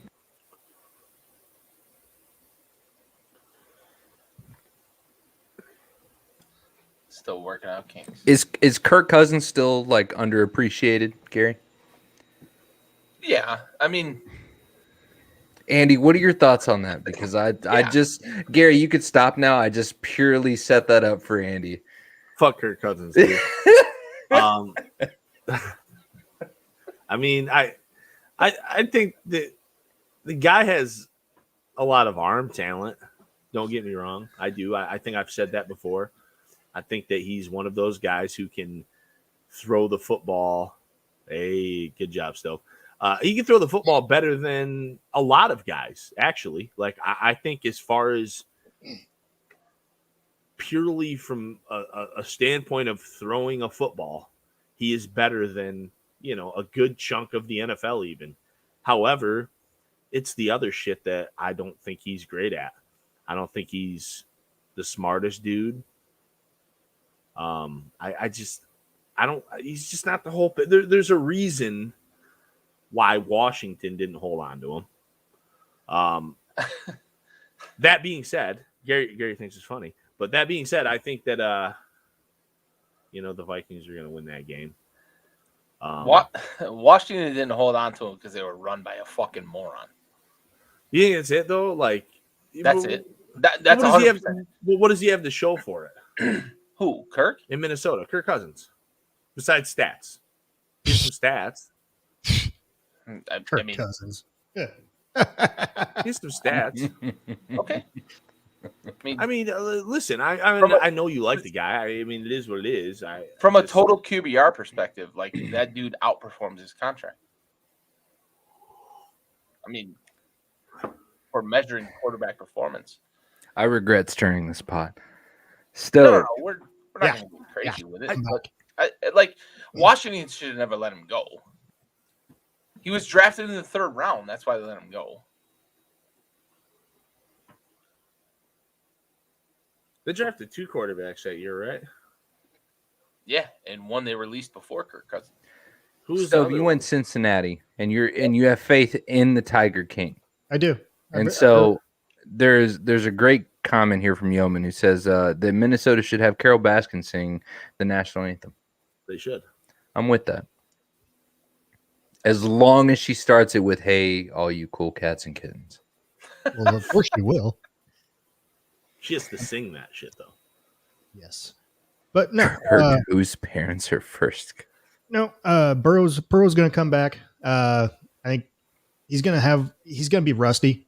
I think for the first quarter, maybe even half, it's all going to be mental for him coming off that injury. But I think the Bengals get it done. I know what the Vikings have. I know, their defense is up there and everything. And you guys know my stance on Kirk Cousins and everything. And we don't need to get into that today. But I'm going Burrow. I'm going the Bengals. I'm going Zach Taylor getting the first dub of the season because he is on the hot seat this year. Fair enough. I think the Bengals are a playoff team this year. Just throwing that out there. I picked the Vikings in week 1, but I think the Bengals are a playoff team. Cotton. I don't think either of them are playoff teams. I mean, that's just my opinion. I mean, only because the road from Minnesota goes through Green Bay. No, right, and I think that's going to be tough for Minnesota. I don't think they're a terrible team. I think we've got some defensive issues there, and Cincinnati's big bugaboo is obviously, going to be the protection of Joe Burrow. He's got receivers. I mean, he's got Higgins, he's got Boyd, he's got his boy who can't catch a fucking football, and then we Jamar fucking dropped. What's he doing? Wobbles dude? McGee. Jesus fucking Christ! Wobbles. And then obviously we can run the football if our line supports us, but step one in the NFL is having a quarterback that's capable. Step 2 is protecting that quarterback. Yep. And then we've got to go from there. So if you can't successfully get through the second step, I'm worried about you. And so, I'm not, I don't hate Gary's take about Cincy making the playoffs. I'm not with it. It's a little far-fetched for you. A little premature. Cincy? Well, I mean, it's just, I just don't, my problem Cincy made some sneaky moves on the offensive line. Right. And I'm not against that. I'm just, prove it to me. I have to see it. And if, for sure. I don't disagree with your take. I just, Cincy made some sneaky moves on the offensive line that I think are going to help them. Listen, I like Joe Burrow. I'm a Joe Burrow fan. I'm a Tyler Boyd fan. I love Boyd. I hope Boyd has a big year. I hope Higgins has a big year. And we'll see. There's guys on that team that I can legitimately root for. I have to see. I have to see that offensive line perform, and the defense has to perform. That's not a bad take. And they got to beat the Browns, who look like they're on the uptick. So, which is crazy to fucking say, isn't it? The Browns. Mm-hmm. Yeah, that and good for Browns fans, you know. Absolutely. Hey, miserable cunts. Fuck, they've been through enough. Goddamn it. Their fucking river caught on fire. Well, what do you expect? That's great. It's an excellent point, though. Look, Jaguars at the Texans, 1 p.m. Eastern time on CBS. I've got Jacksonville. Gary's got Jacksonville. Stove's got Jacksonville. And Andy's got Jacksonville. It looks unanimous across the board that the Jaguars, who have just recently brought in, this bright and shining hope, are going to put a beat down on the fucking soup sandwich that is the Houston Texans organization from the top to the fucking bottom. Okay. This team has been dismantled. Like it isn't. The Deshaun Watson is one thing, but like JJ Watt, in my opinion, is probably the biggest loss that Houston took. That's the face of their franchise. That was the face. Yeah, exactly. He was the face. He was the face of Houston. Right. He was a fucking beacon of hope. You could almost go as far to say is like there was a portion where he was the face of the NFL. Mm-hmm. In a sense, one of the faces of the NFL. Not only for what he did on the field, but for what he did off the field, especially with the hurricane and everything else down there. He's a stand-up dude. Yeah. Oh, JJ Watt could go back to Houston right now and get elected mayor. Guaranteed. Even on the the downslope of his career, he's still a hell of a good football player. We often judge these guys on what they were, but in the year 2030, when LeBron James is putting up like 15-7, we're gonna be like, this dude sucks, because we're comparing him to LeBron James of 2005. But like that's the thing with JJ Watt is JJ Watt is still an impactful player when he's on the field, and that is a big loss.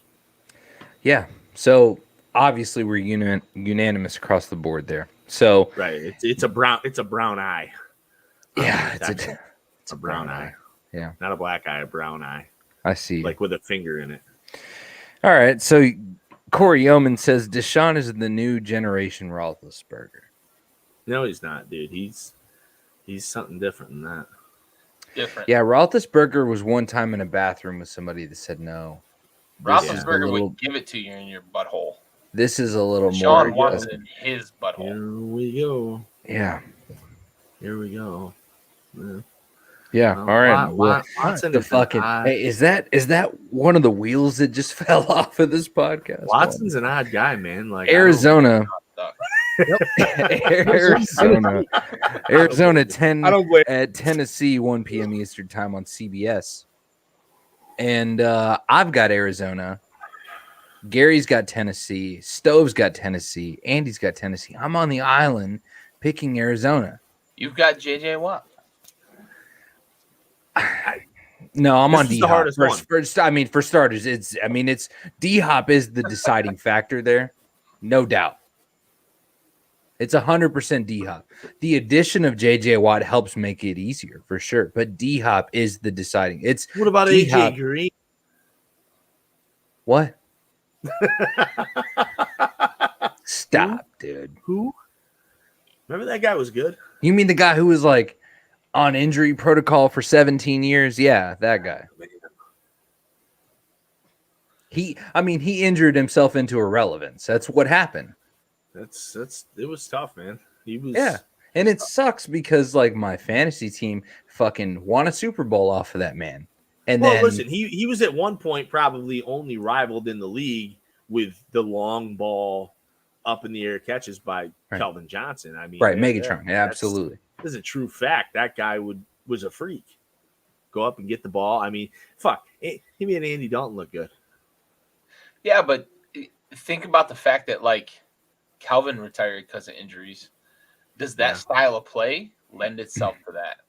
Right? Like, well, I think I'm sure. Yeah. Calvin's big thing was, I think he did a little bit of everything. Yeah. And having such a big target on I think his legs were ultimately the undoing for him. Yeah. Because it was just, I mean, that dude AJ's injuries have been legs. Right. But AJ is 190 pounds. I think that Calvin okay. was a big dude. I think Calvin was 190 pounds from his big toe to his hip. Yeah. Right. True. So that was that big target. I think that I do get what you're saying. I think the injuries came from a different place. I still think that the limits of self-preservation are different. Like AJ Green is willing to go further than Megatron was. Oh, sure. And we see that with a lot of NFL players, right? Like Sure. Brett Favre. Calvin was on the earlier end of that spectrum. Yeah. Well, I mean, and good for him, dude. Calvin was retiring when he was still a 1,000-yard receiver. Right. Yeah. But he knew it was over. Like, I think that's fucking gangster, though. But I think he had to have like 3 surgeries when he retired. Right. Yeah. So like he. He went into like a serious overhaul. His fingers are gross. Do you ever see his fingers? Yeah. You ever see a lot of NFL players' fingers though? Like it looked like if you put too, Kawhi Leonard's hands into that kaleidoscope like app. It's that's pretty, what Calvin's it's fingers pretty look like. unexclusive in terms of position. Like pinkies do this. Right. Ugh. Calvin's shit were tore up. And I mean, you know, that your job is to catch a football sometimes from a quarterback who's not throwing the ball so nice. All I'm saying for my island over here is the guy that picked Arizona is that there is absolutely, I mean, I think you guys are just taking the safe route. That's it. I mean, I think Derrick Henry is the safe choice. No doubt. This was the hardest pick for me. Nah. And really? I agree with that for too. For me, it was. Stove, you got something on your mind. I like Arizona. I think they're a good team, but it was hard for me. I like Dallas. Love it. He's not backing down. Fucking done. No, this was the hardest choice for me. Down. I ultimately went with Tennessee just because I think they're a little more complete. Sure. You know, I like that Tannehill's grabbed another weapon in the passing game with Julio Jones, and then you obviously have Derrick Henry. Let's see if something happens with it, though. You know. However, I mean, I don't think you sleep on the Cardinals. I mean, I think the Cardinals are a very good team. I think these teams are pretty even in my head.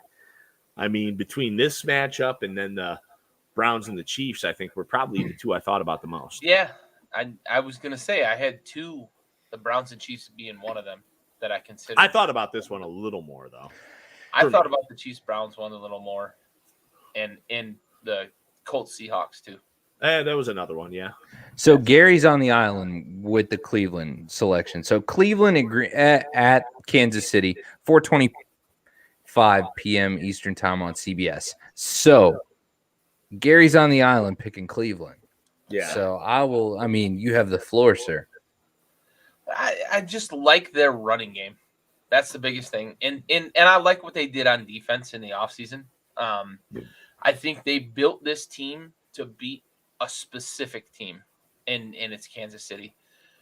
I the last 2 years, I think they've been building toward this, and I've got Cleveland. I think that Cleveland is gonna be the one team that's gonna contend with Buffalo. Like, I don't even have Kansas City in the top. Cleveland, I think the best way I can explain Cleveland's development over the last 2 years even is they're momentum killers. Yeah. It doesn't matter whether it be the game or the fucking season. Right. When Cleveland shows up, they're here to fuck shit up. Right. And they just, like last season, I feel like they did a really good job of executing that and putting that uncertainty. There's no way, there's a lot of teams that people play throughout their seasons that they feel confident in saying that they're going to beat. Cleveland is no longer one of those fucking teams. Never. And you wouldn't dare count them out anymore. Yep. And it's crazy because we've been kind of Pavlov's dog into going into Sunday at Cleveland going, all right, you know. I think that applies for all. My third string is going to get some fucking reps this week. And instead, you've got to bring your fucking A game, and you've got to bring like playoff NFC or divisional conference championship level fucking play to the field. Otherwise, you're gonna get starched, and it's insane. Ryan says nobody likes anything about Cleveland. You're right, but I like the football team, and and that's a difficult thing to say for somebody that is it's an OU quarterback. To that's tough. Nobody wants to play them, and that's a big thing in the NFL, right? Nobody wants to play them because they run. Nobody wants that smoke.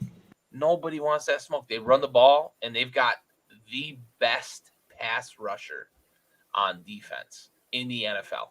Like Myles Garrett, despite the fact that he can't control himself and he hits people in the head with helmets. Give my man a helmet and let him go to work. Let him go nuts, right? As a barbarian, he's going to get us an elephant. He's going to get us a woolly mammoth to eat. But he's the best pass rusher in the game. They on the edge. And if he gets past a certain stage, he might get us a duck. Right, exactly. That was I don't know. Nobody wants that smoke. I follow him on Instagram, so I get it. Green Bay at New Orleans. Okay, so Green Bay at New Orleans. I've got Green Bay. Andy's got New Orleans. Gary's got Green Bay, and Stubbs got Green Bay. So Andy, you're on the New Orleans island here.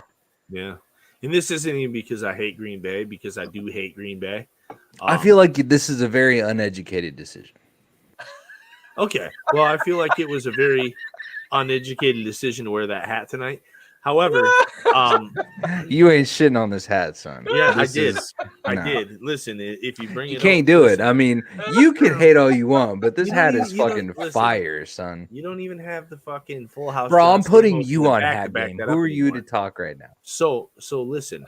This is my card to talk whenever I want. So you're right. You're rocking my hat game though. I'm not rocking yours. I've got the Jameis Winston Saints.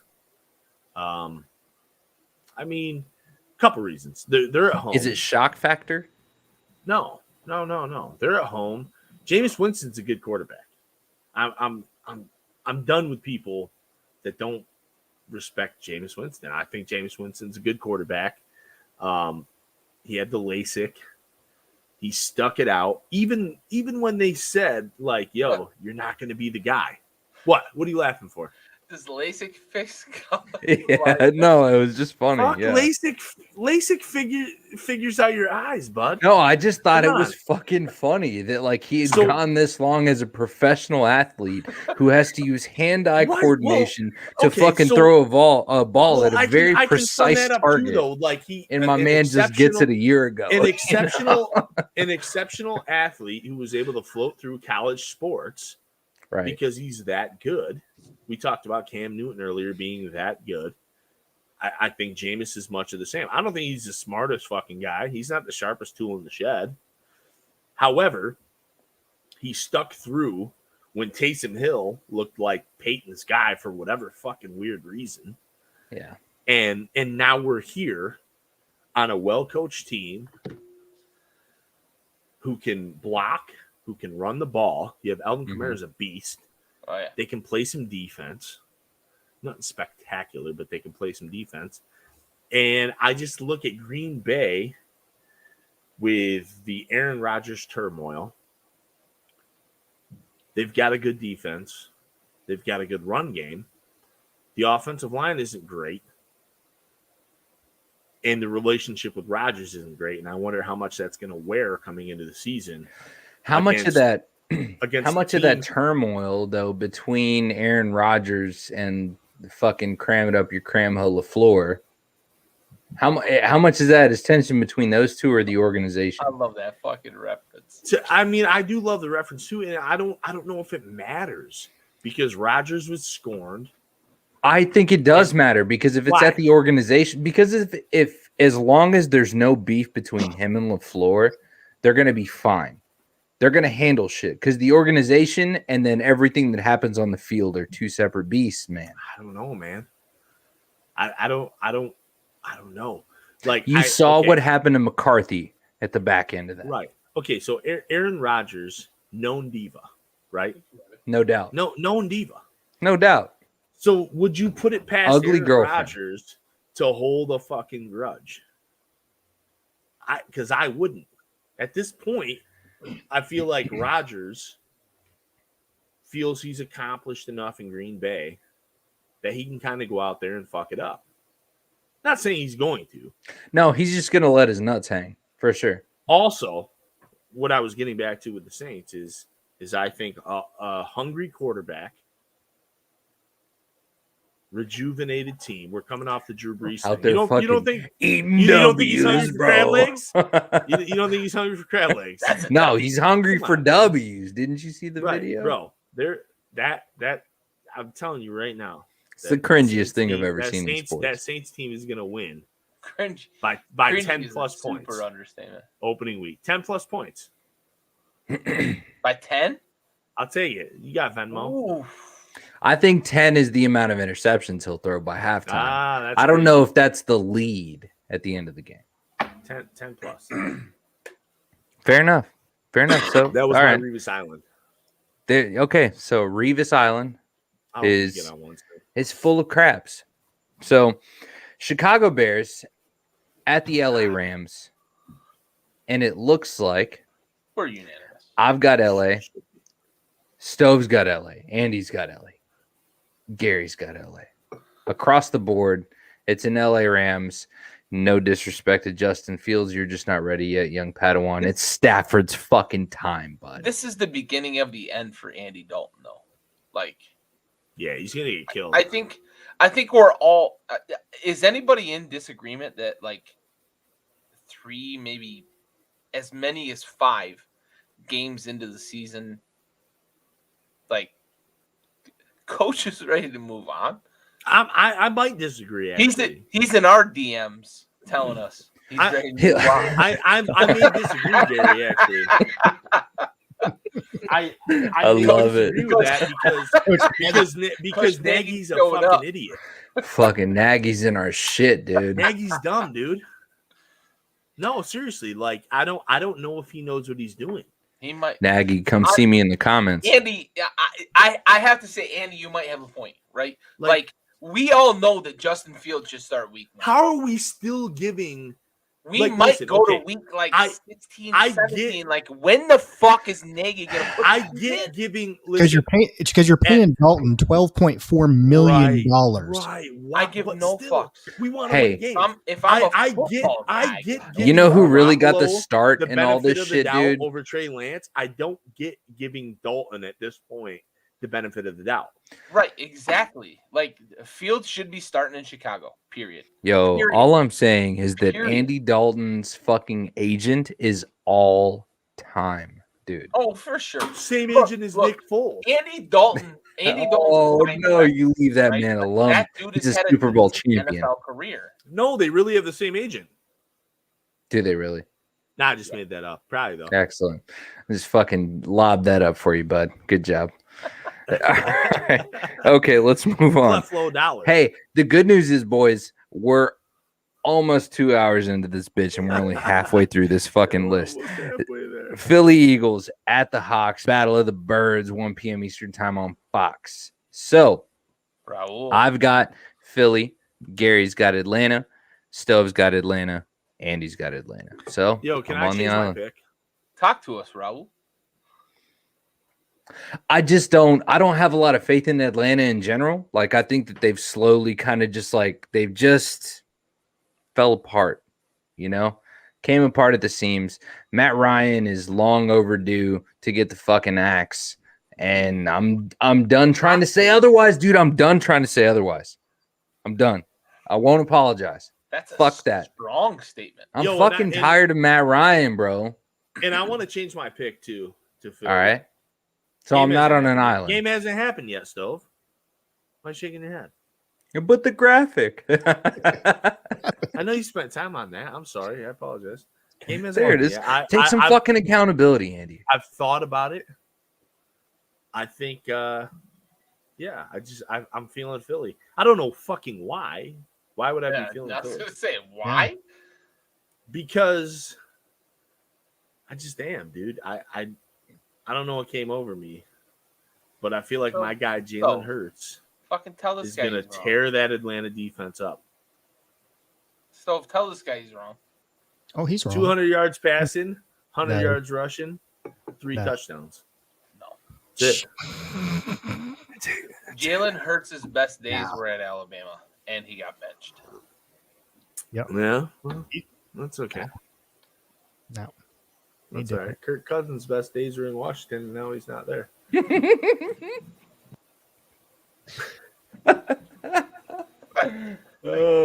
Sure. That might be the pettiest moment of the show. It was pretty funny. Jets, You like that? Jets of Carolina. I've got Carolina. Andy's got Carolina. Gary's got Oh, I Carolina. wonder who Stove has. Jets. Jets. Fucking Jets. This Jets. Here's why. is And one here's I why. went back and forth on, though. Here's why. You know, I did too. Carolina. I love Matt Rule. I like the guy, but Never heard of I her. want him to have my babies. What? I'm going. Good You know, coach. Caitlyn Good Jenner. coach. I think. This, hey, I Stove, if you could mute Gary, just thanks. Please. Forever. I just think. Whoa, forever. Jeez.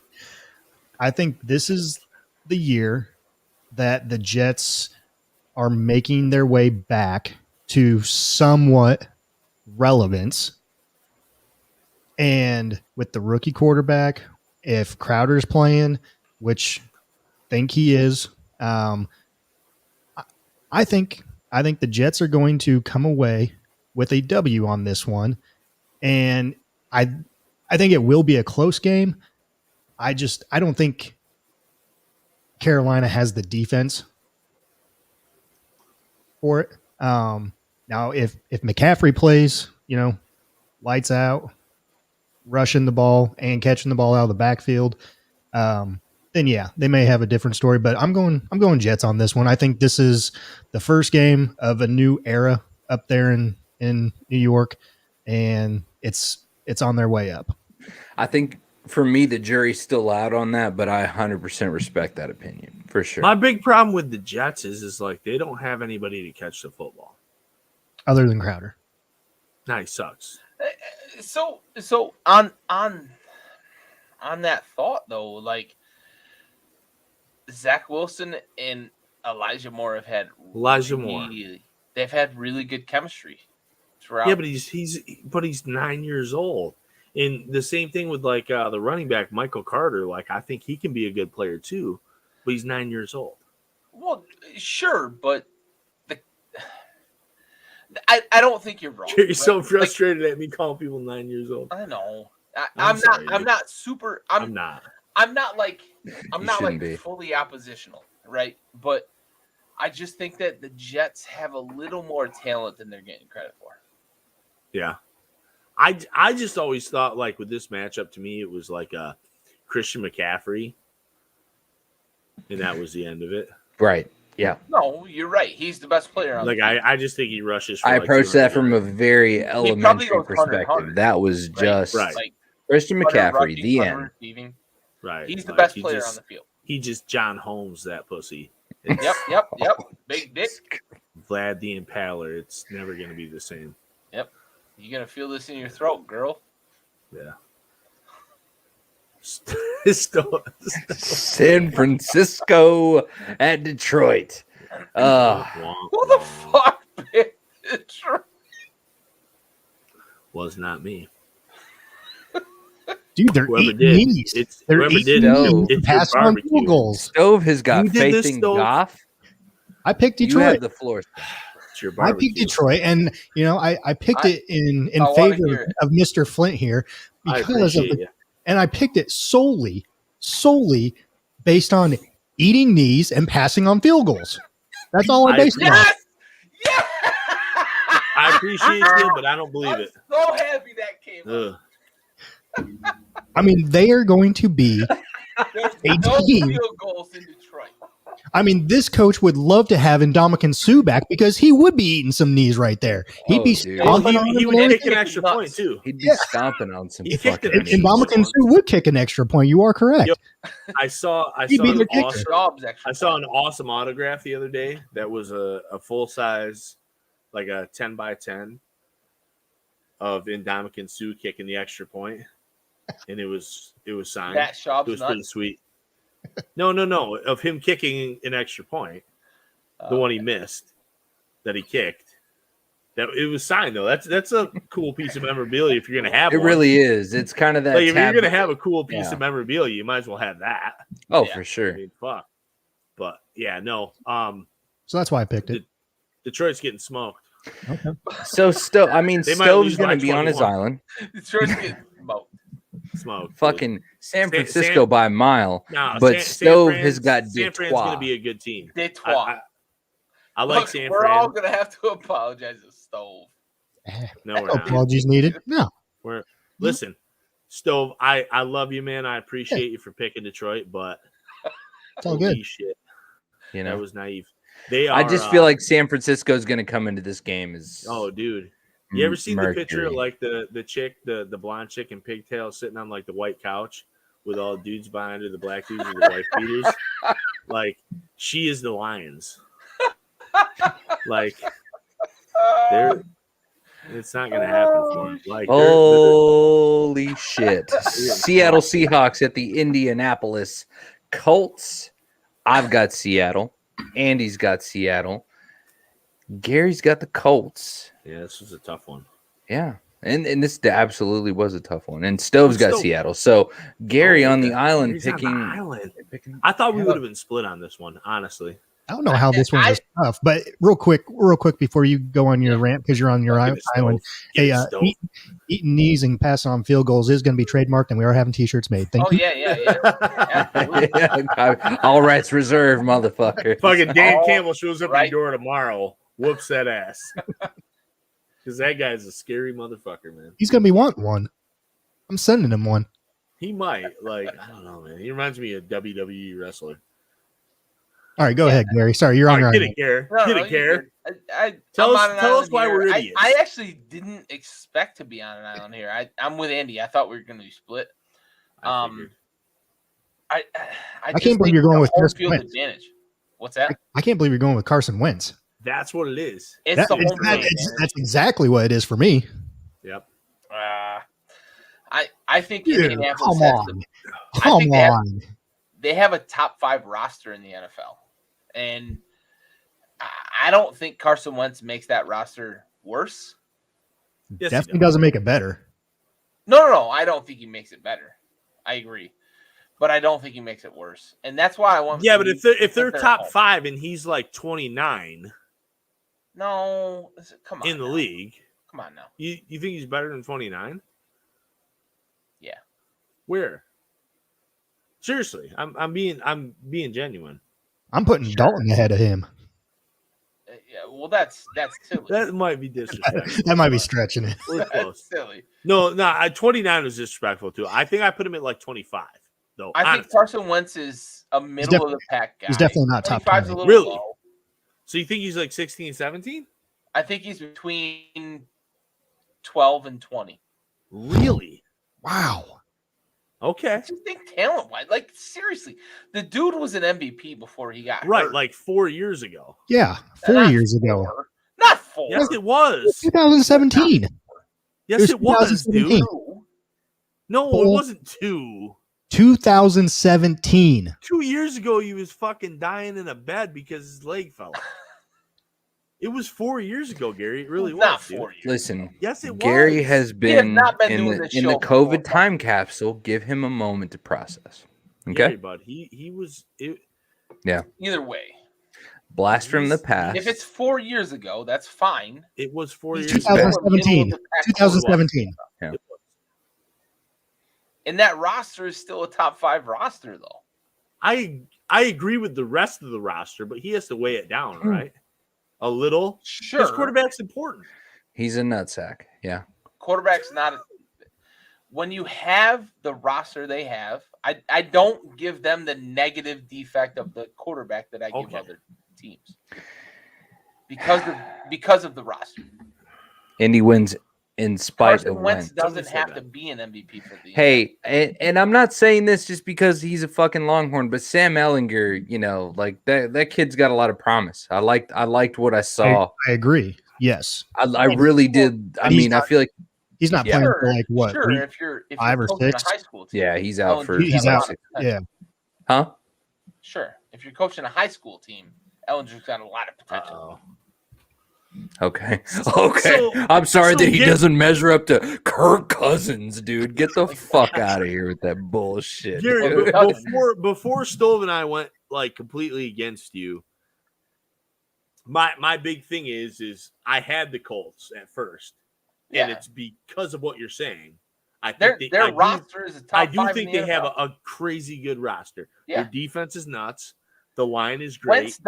Wentz doesn't have to be what he was before the injury. Michael Pittman's going to break out this year, in my opinion. They got Taylor, they got Neiman Hines. That Marlon Mack is back. They probably have the best committee running backs situation in the league. Yep. But where I went weird is Carson Wentz because I don't trust him. That's just what I'm purely saying. on the inconsistency. Honestly, I can't disagree with you, but I don't think that Carson Wentz takes that roster into the tank. I don't think he takes it into the basement, but I think like if I'm saying that roster's an A, and I think that like they'll succeed in spite of the him. kid who's going to show up to the oral presentation and is the best speaker calls off that day, and now I'm left with Stutter and Tim. I don't know, man. I think the quarterback matters enough that like if I question Carson Wentz and I say Carson Wentz is a C+ on an A roster, to me that one position takes that maybe down to a B or a B-. You know what I mean? Like like you said before, Russell Wilson's going to play like the best player in the league for 7 weeks. And that was my conclusion. That's I switched. But it's week 1, and that's why we got Seattle. I did switch. That's me explaining to you what happened there. My biggest disagreement is like they're not going to ask Carson Wentz to beat the Seattle Seahawks. That's where I'm at. But what if because we've known Seattle to be able to score. So what if Seattle ends up in a position where it's late third quarter, they're up 14 points? Oh, now game's Carson over. Wentz has to. The game's over. I don't think it's going to get to that point. That's my point. That's why I picked Indy, right? Okay. I don't think it gets to a point where they're asking Carson Wentz to go win them a game, right? Okay. I agree with all of you, right? But I don't think based on the fact that Indy has what they have, I don't think it gets to that point. No. That's where my pick is at. Indy's roster is to the point where Carson manages the game to a certain extent. They have the best offensive line in football. They have one of the 5 best defenses in football. Carson has to make like 3, maybe 5 good throws on 2nd and 3rd down to change the game. That's all they're asking. But he has to do it on a bad body. His whole body's bad, dude. Like, I wish that we dude had. Is like if you threw Play-Doh at the wall. I wish that Sam Ellinger had an opportunity to be under Rivers for that one season, even because I feel like that would have potentially made it. I mean, dude, Carson Wentz is. I mean, that's insane because just by week 6, just 4 years ago, Carson Wentz was the fucking bee's knees for 1 year.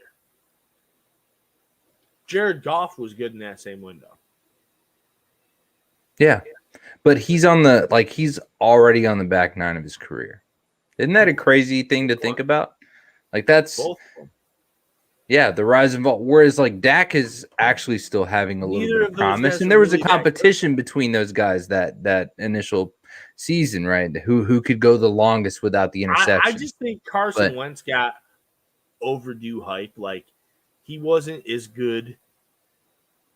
Like he played on a decent team, and he had that early career success. We've seen this before.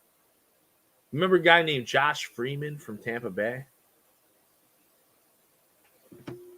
Yep. You just rolled your eyes, Gary. Are we going to compare him to Josh Freeman? Yes. I'm going to compare his success to Josh Freeman's. Okay, so Josh Freeman, Mark Sanchez, Matt Stafford all came out the same year, right? Yeah. Stafford was obviously the one pick. You had Sanchez, who was like the fucking Jesse Stamos, and then Freeman was the dude. Yeah, you like that? That was good, right? So Freeman was the guy that after like second season, everybody was like, man, Lions and Jets fucked up. Josh Freeman is that dude. I think the Carson Wentz hype is exactly the same. How is it different? Tell me. I'm not saying they're the same player. I'm saying that I don't disagree. It's just, No, Gary does though. Yeah, I hope Gary can, accept this. I don't. Okay. I don't. I just interesting.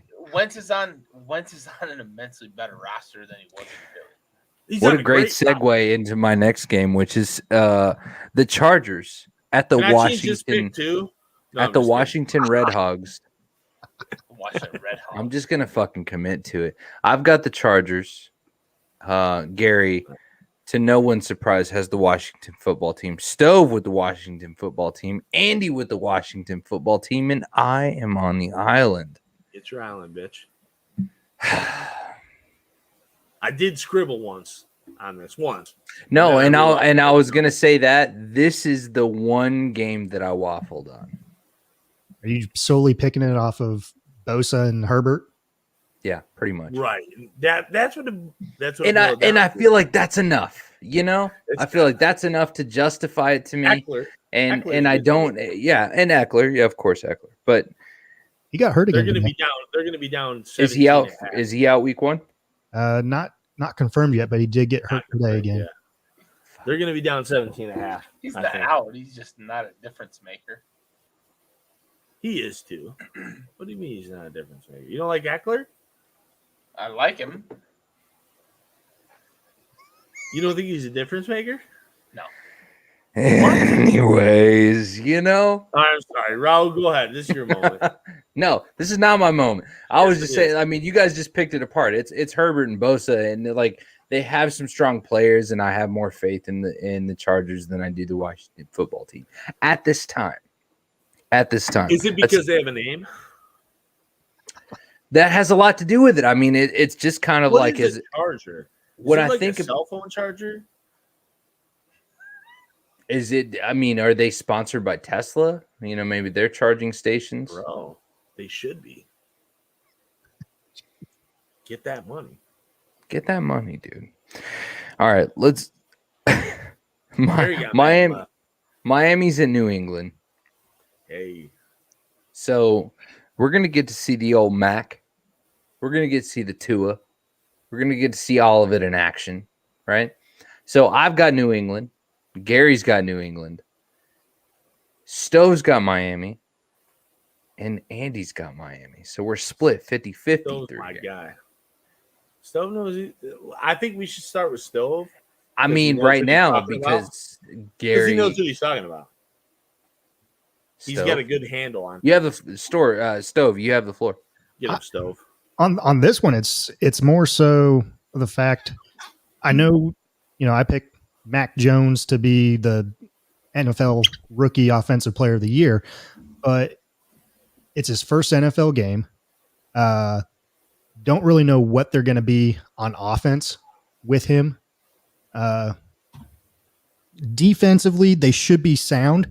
But again, you had six guys off your defense from last year that didn't play because of COVID, sat out. They're returning this year, so they could be, ready to go. But that year off could play a factor in it as well.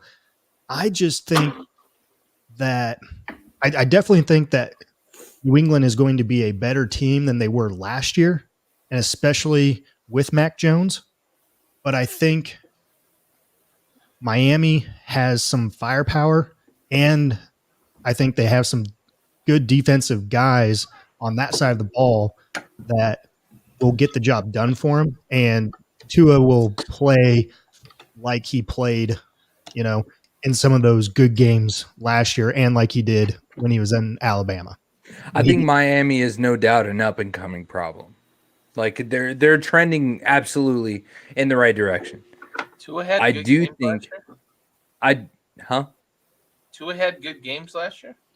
He had like two for Tua. The fucking eternal pessimist over here. So, with that being said, I think, I mean, and the whole reason I chose New England was purely just it's going to be the new guy shock factor. It's going to be the lack of tape that you have on Mac. It's going to be Belichick doing his fucking mind magic, and that's what we're going to see going into this week. Tua is shaky. The Miami organization as a whole has a lot of talent that they haven't. I don't think that they've reined in quite yet. They're not well oiled and firing on all cylinders quite yet. And I think that and that's not to say that the Patriots organization is in any way, shape, or form, but I think that with the release of Cam Newton, adding Mac to the roster, I think this is going to be, they're going to come out and they're going to get that, that fucking new guy. We don't have tape on this guy, and he's going to come out and start punching people in the mouth. I think that's what's going to happen. Yeah, exactly. That's exactly it. And that's the only reason I picked the Pats, for the record. Because, in my opinion, the Dolphins do have the better team. I do like it. I disagree. I mean, I like it. I disagree. I disagree. That's fine. I have one. I'd like the take, though. I have one reason, and that is it's going to seem really one-way street, but like really good defense, really new quarterback. All the different defensive schemes and everything, different pressures. Like right. I'm not even like gonna. It doesn't matter how good about it, like Mac is or how new he is. I just think like a really sound defense in Miami is going to eat him alive. A right? Really new quarterback, and I just think they're going to cause enough chaos to fuck them up. Are they going to score any points though? Well, yeah, they're going to score points because Tua's the guy. Okay. No, don't say okay. You don't like no, you don't like we need that. To fucking leave it at okay because we still have two games to get through. Yeah, but fuck my take. Denver, because you hate it. I do hate it. Thank you, Stove. You're on the same page as me. No. Keep it going. Denver at the New York Giants. Miami might score 3 points against New England, man. Nah, dude. Tua's got 3 touchdowns week 1. Fucking 3 interceptions. Bank it. Let's go. Oh, are we talking about a parlay, gentlemen? Stove, bring me back here. Are we talking about a parlay? I mean, I don't like passive Gary. Gary being all passive, like, okay, that's your opinion. Yeah, no, fucking commit, bud. I'm not what I mean, fuck your take about war. Go to war. Call me an asshole. Tua's not an NFL quarterback. Period. Over under on 2 interceptions for that Tua. That dude is not an NFL quarterback. Over under on Miami 2 interceptions. Fucked up last year. I'm not counting interceptions. I'm counting touchdowns. Put 2 in. That's what it boils down to. 3 touchdowns. That's not what I fucking asked. Over under. Miami scored 3 points. Period. Over. New England 3 points. Okay. At least you're realistic about it. 3 That's points. fine. That's fine. I'm going flat. I think 2 is the number. He's gonna go 2, but he's gonna go three tutties. Two throws, 2 picks, 1 rush. Okay. 3 points. No, my man's just gonna be high on all the stats. No, okay. no. I'm saying 2 passing touchdowns, yeah. 2 interceptions, yeah. 1 rushing touchdown, about 3 200 points. yards. That's all that matters. 3 points. Not 3 points, Gary. 3 points. I just gave you 2 touchdowns in there. We're talking week 2. 3 points. Okay. Listen, Gary, you're real emotional right now, and I don't quite understand it. No, I'm not emotional. I'm just saying wanna that hug? Miami does not visit the end zone in week 1. Yes, they do. Nope. Yes, dude. Nope. I'm not. What's- I mean, What's the bet? You're not even Castaway, dog. What You're do on a I- different fucking What do I planet. need to do in week 2? Show if they score a touchdown. Ooh, Let's set the stage. I don't know. I got to think about Do that. That's tough. We got to think about that. So Let's do it. if we're gonna do Okay. it that way, that's fine. Aaron Alta says Miami will have a score off of a turnover. No, shit, dude. We got Nope. that's a good bet. Nope. Miami Corey doesn't says score a Gary touchdown eats in way week too 1. much soy for a grown man.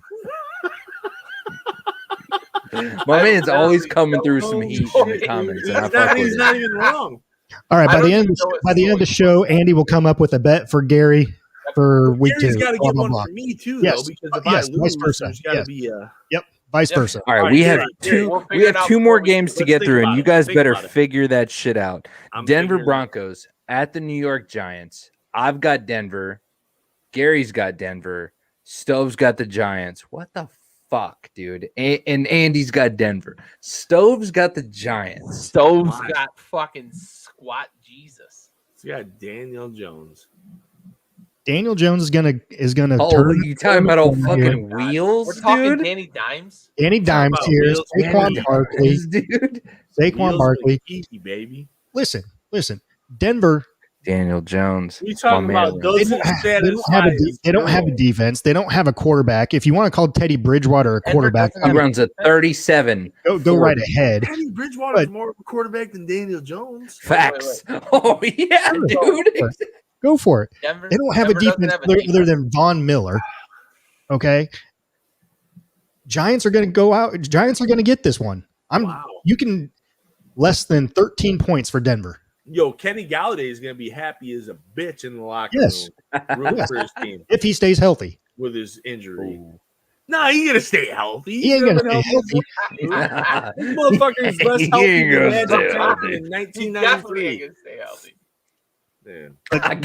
I give him to week 5 at best. But I truly believe that this, and I hate to say it because it's the effing Giants here, Right. but Say I fucking. fucking Giants. But He said, Danny Dimes is going to turn a corner here. He's going to start we're in a playing better, library. and Saquon Barkley is going to have a game. He's going to be coming back off that injury. They are going to limit him a little bit. They will. I mean, because it's a full 17 games. Rodnick. Dude, I feel like man. you were such a Cowboys fan that you're still like dick riding Jason Garrett. Magic Johnson in 1993, And I More need to healthy. know Where's now the if that's what it Daniel? is. more healthy, dude, than Kenny Galladay. Hey, Tron, I appreciate you chiming in here, bud. Really do. All right. So, hey, I'm on my island. I'm all right with it. I'll live with it. I'll die with it. Dude, your The island The only is statement lava. I'll make on this is that I think Denver's defense gets undersold quite a bit because of the anemic offense they had last year. I think people forget how good that defense actually was last Who year. made the Von Miller comment earlier? Me. Stove? Okay. All right. I thought Gary made it, so I was very confused by this No. this conversation. I was Stone like, made it's very contradictory to what the fuck you were just saying. That defense gets undersold quite a bit. Denver's going to have a top 7 defense this year. The fuck are you That's smoking, so Gary? Like Top 7? top We can top revisit 7 it. defense, top I agree. 15, top I 20 agree. quarterback for Wentz, and come on, we're going. agree. to I'm confident that That's the fine. Dallas offense is going to be a I top agree with the 32 Denver offense take. this year. Guaranteed. Top 32 off. Guaranteed, dude. And I won't hear different. And that's on gang. So our final matchup of the season in this fucking almost 2.5 hour soup sandwich of a Let's go fucking 3. episode that we're dealing with. Corey Yeoman says Saquon is going to hurdle the entire Broncos defense in a single bound. Corey, swing and a miss, bud. Baltimore at Oakland. I got Baltimore. Gary's got Baltimore. Stove's got Las Baltimore. Vegas. And Andy on the island choosing Andy, the I love Raiders. that pick, bro. I am love not that. mad at that pick whatsoever. They're I going to win can't. the shit out of that game. I flip flopped a bit on this, man. I'm gonna be honest. You what now? He waffled. Yeah. I did. You're not allowed to say flip-flop. You have to say waffle. I waffled. Yeah. So I just think fuck the Ravens. One. Mm-hmm. No, I'm just kidding. Facts. I mean, listen, the loss Except for Justin Tucker. Vegas Raiders, they have a lot to prove. They have a quarterback with a chip on the shoulder. Mm-hmm. They have a running back who is up and coming. They have a decent receiving game. That offensive line scares the dick out of me and David Carr. The defense is so, but more of my pick comes to like the Ravens. Like I love Lamar Jackson. I do. There's no Dobbins, obviously. I don't like the receivers. I don't like the line. The defense is getting there. I just feel the Raiders. The Raiders are at home. Like it came down to that. Really, it did. It came down to who was home. Like I weighed the pros and the cons. Each side, it was pretty fucking level. Home team takes it for me. I agree with you on that. Oakland has a bone to pick. Carr has a chip on his shoulder.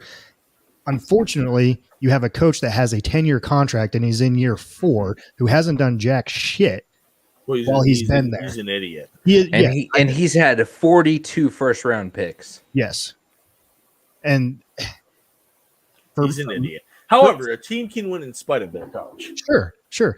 For me, shout out Mike McCarthy. Like you said, that line scares my guy. It scares Carr.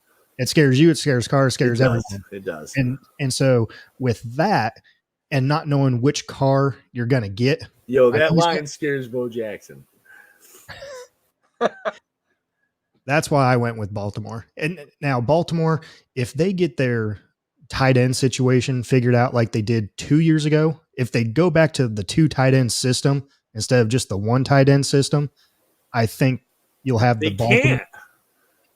I know, but it's something close to it because last year they just completely abandoned it, and look where it got them. So listen, real quick, I told Gary this the other day because Gary was at my house. So we're drafting fantasy football, right? My wife plays fantasy football, but also isn't like microwave. She doesn't pay attention to shit. She just rolls with it. Mm-hmm. So we're in the 4th round. She's to the end, right? And she goes, I think I'm going to take Lamar Jackson. I said, okay. I usually don't condone like a quarterback this early, but okay, fine. It is what it is. Do what you want to do. Usually she'll have a couple players and she'll ask me. And then like it's getting down, like the ticker's going. Daniel and Jones. CeeDee Lamb is at the top of the thing, which is who I thought she should have taken. And it's getting down. And all of a sudden I hear her from the other room. She goes, I'm going to take Mark Andrews. And I go, the fuck you are. No, you fucking are. The fuck you are. Take Lamar Jackson if that's what you're going to do. She's like, I'm not. What am I supposed to do? Fucking take CeeDee Lamb. Fucking take Lamar Jackson. So I'm telling Gary. My mind went exactly to that Jason Bateman Ozark. We had a real good laugh. GIF. I don't know how she got the fuck you are. I don't know what happened. I don't know what happened to get the mark. Oh yeah, I would have blacked out. So she ended up taking CeeDee Lamb. Okay. So she ended up settling on AJ Green. Nice save. So she saved her draft because she grabbed CeeDee Lamb, and then when she came back in the 5th, she got Jackson. So she still got him. Like, dude, I could not. I couldn't believe my ears. He told me the story. I think I'm going to take Mark Andrews. The fuck are you? No, you're not taking fucking Mark. No, you fucking are. Andrews. Where did you even find him? He's like 400 spots down. Like, what the fuck is going on here? Mark Andrews. How did you even really? know he was on a roster? In Like, the what fourth the fuck? round? Which leads me to Fourth believe round. that she clicked the tight end tab, and You he see must that have been the fucking best position? available at that general. point. Draft happens. Can you How imagine fucking Mark Oh. Andrews in the fourth round? Draft that position. Yeah, that's priceless. I don't want him in the seventh round. I like the remember guy. the first time I had ever done fantasy football in general, I did a mock draft just to try to see, what the fuck it was.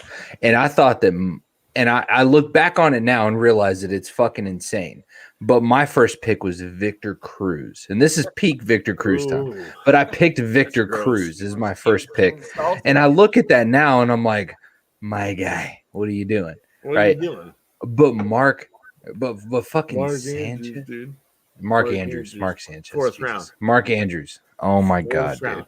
dude. Fourth round, tight end pick.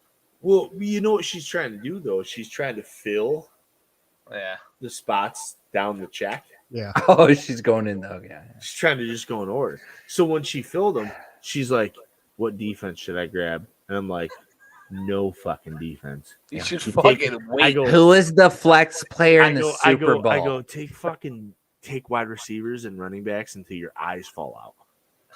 Right. Like, Yeah. Yeah. no, am I wrong? Is that That's not what the you do? beginner tactic. Like if you don't know shit about fuck, another excellent I Ozark was telling reference. Gary the other day, I got a little upset with myself because I took Josh Allen in the 5th round, and I usually don't draft the quarterback It's like before the like the 7th round. Like I usually try to wait it out, but like I don't know, dude. I got like high school girl, and I was like, Josh, that's what I want to do. Partially it was because I didn't like the receivers and running backs at the top that were left. Like I didn't love anyone, so I was like, "Fuck it, Josh Allen. It's easy. Let's fucking knock this bitch The up." worst, I mean, so up until this story, the worst I had heard in real life sports fantasy drafts, I saw Jason Witten go in the 6th. Oh, dude, And that was atrocious. I saw a guy 3 years ago who knows football take Russell Wilson in the 1st round. Who? Russell The Wilson. point? Oh, a quarterback. Okay. Yeah, 1st round though. Yeah. 1st fucking round. Yeah. It was the 9th or 10th. My man pick. went 8th overall. Took him 1st round, bro. And I was Yeah. like, "What are you doing, guy?" Oh my God. I Okay. want Anquan Bolden in the 3rd round. Baltimore Anquan Bolden. He had a good I'm going to game. drink rather than say something to that. Sorry. Have My we apologies. seen the peak of Lamar Jackson? No. Yes. No. Yeah, that's exactly what I want to ask. Stove, tiebreaker. I'm saying yes. So Yes. that's 2-1. yeah. Yeah. Where does he go? Does he get better as a passer, Gary? You think? He gets better in the pocket. Okay. That's probably Okay, the so only way to go with redefining the game, getting comfortable in the pocket. No, not redefining. it. No. I just think he adds that Improving. element to his game. Kelvin LaPierre says yes. So Really? yes. I can't believe there's more than one yes. I thought Gary was going to be the only person on planet Earth. That's a tough take. No, I said no. That he has not peaked. You're saying no, he has not peaked. Correct? I'm saying no. Correct. I'm saying he has peaked. Yes, me Yes. too. So Kelvin I is also just- saying I yes. think he has a lot of potential as a passer. I think Baltimore in the last 2 years has Really? done well in the draft to put people around him to visit that. I don't know that offense with Greg Roman is the right offensive coordinator for it, but I think that in the long run, and I think I'm setting the stage maybe incorrectly, but I think in the long run they're going to move on from No, Greg dude. Roman. Greg And they're Roman gonna- is a They're going to lizard. get an offensive coordinator in that can get pretty creative with Lamar. He is, Maybe I'm dude. being optimistic. I fully understand that I could be being optimistic about it, but I think that the biggest problem with Lamar Jackson right now is his offensive coordinator. No, the biggest problem with Lamar Jackson is Lamar Jackson. I don't know that I can argue against you. And I don't know that that's a problem. Lamar Jackson has real estate in Lamar Jackson's brain. Corey Oman says he weighs as much as my leg. Carbs should be his friend, not mine. But the thing is like, to me, the reason I say Lamar Jackson's problem is Lamar Jackson is because what brings Lamar Jackson's success thus far in his career is what could also hurt Lamar Jackson's longevity, or what Gary's saying. Like, so Lamar But that's Jackson what we've been saying about Lamar Jackson all along. Right. Though. He's really good at doing what Lamar Jackson does. Right. If he tries to change that, does that make him better or take away? He's only going to be as good as long as it lasts. So if he tries to improve his passing game, okay, so say Lamar Jackson all of a sudden is like, hey, I'm just going to stay in this pocket, and occasionally I'm going to go out there, but I'm going to try to be a pocket passer. Is that his best life? I don't think it is. I think you're underestimating the arm talent at that point. No. I think Andy's down to something, right? Maybe I am. I agree with Andy on that take, but I also the development of the arm talent to specify. I want to call attention to Calvin LaPierre, because I think he's got a good point in the chat that Lamar Jackson does not. It's a rare thing to say about Kelvin. I've been watching his shit for. He always comes in with some hot takes. Lamar Jackson does not have a Stephon Diggs, right? They have not given him that guy. No, he doesn't have a guy. Can he hit that guy, though? What's that? Can he hit that guy consistently? We haven't seen it yet. Listen, if I'm speculating, running to your right all game is if I'm different. speculating, I think so, though, because I've seen him work the middle of the field really well. But he has to have a guy that lines up on the left side of the field every time. No, he doesn't. Yes, he does. No, their best days were when they had two tight ends. All right, so let's throw a hypothetical out there. If we saw a Devontae Adams take off to Baltimore, what happens? I don't think that's good for them because it's Devontae I don't think Adams. that's good for them. I want to discuss what Andy brought up, though, because when Lamar Jackson was at his best, he had two guys work in the middle of the field, Hayden Hurst and Mark Andrews. Right. I agree.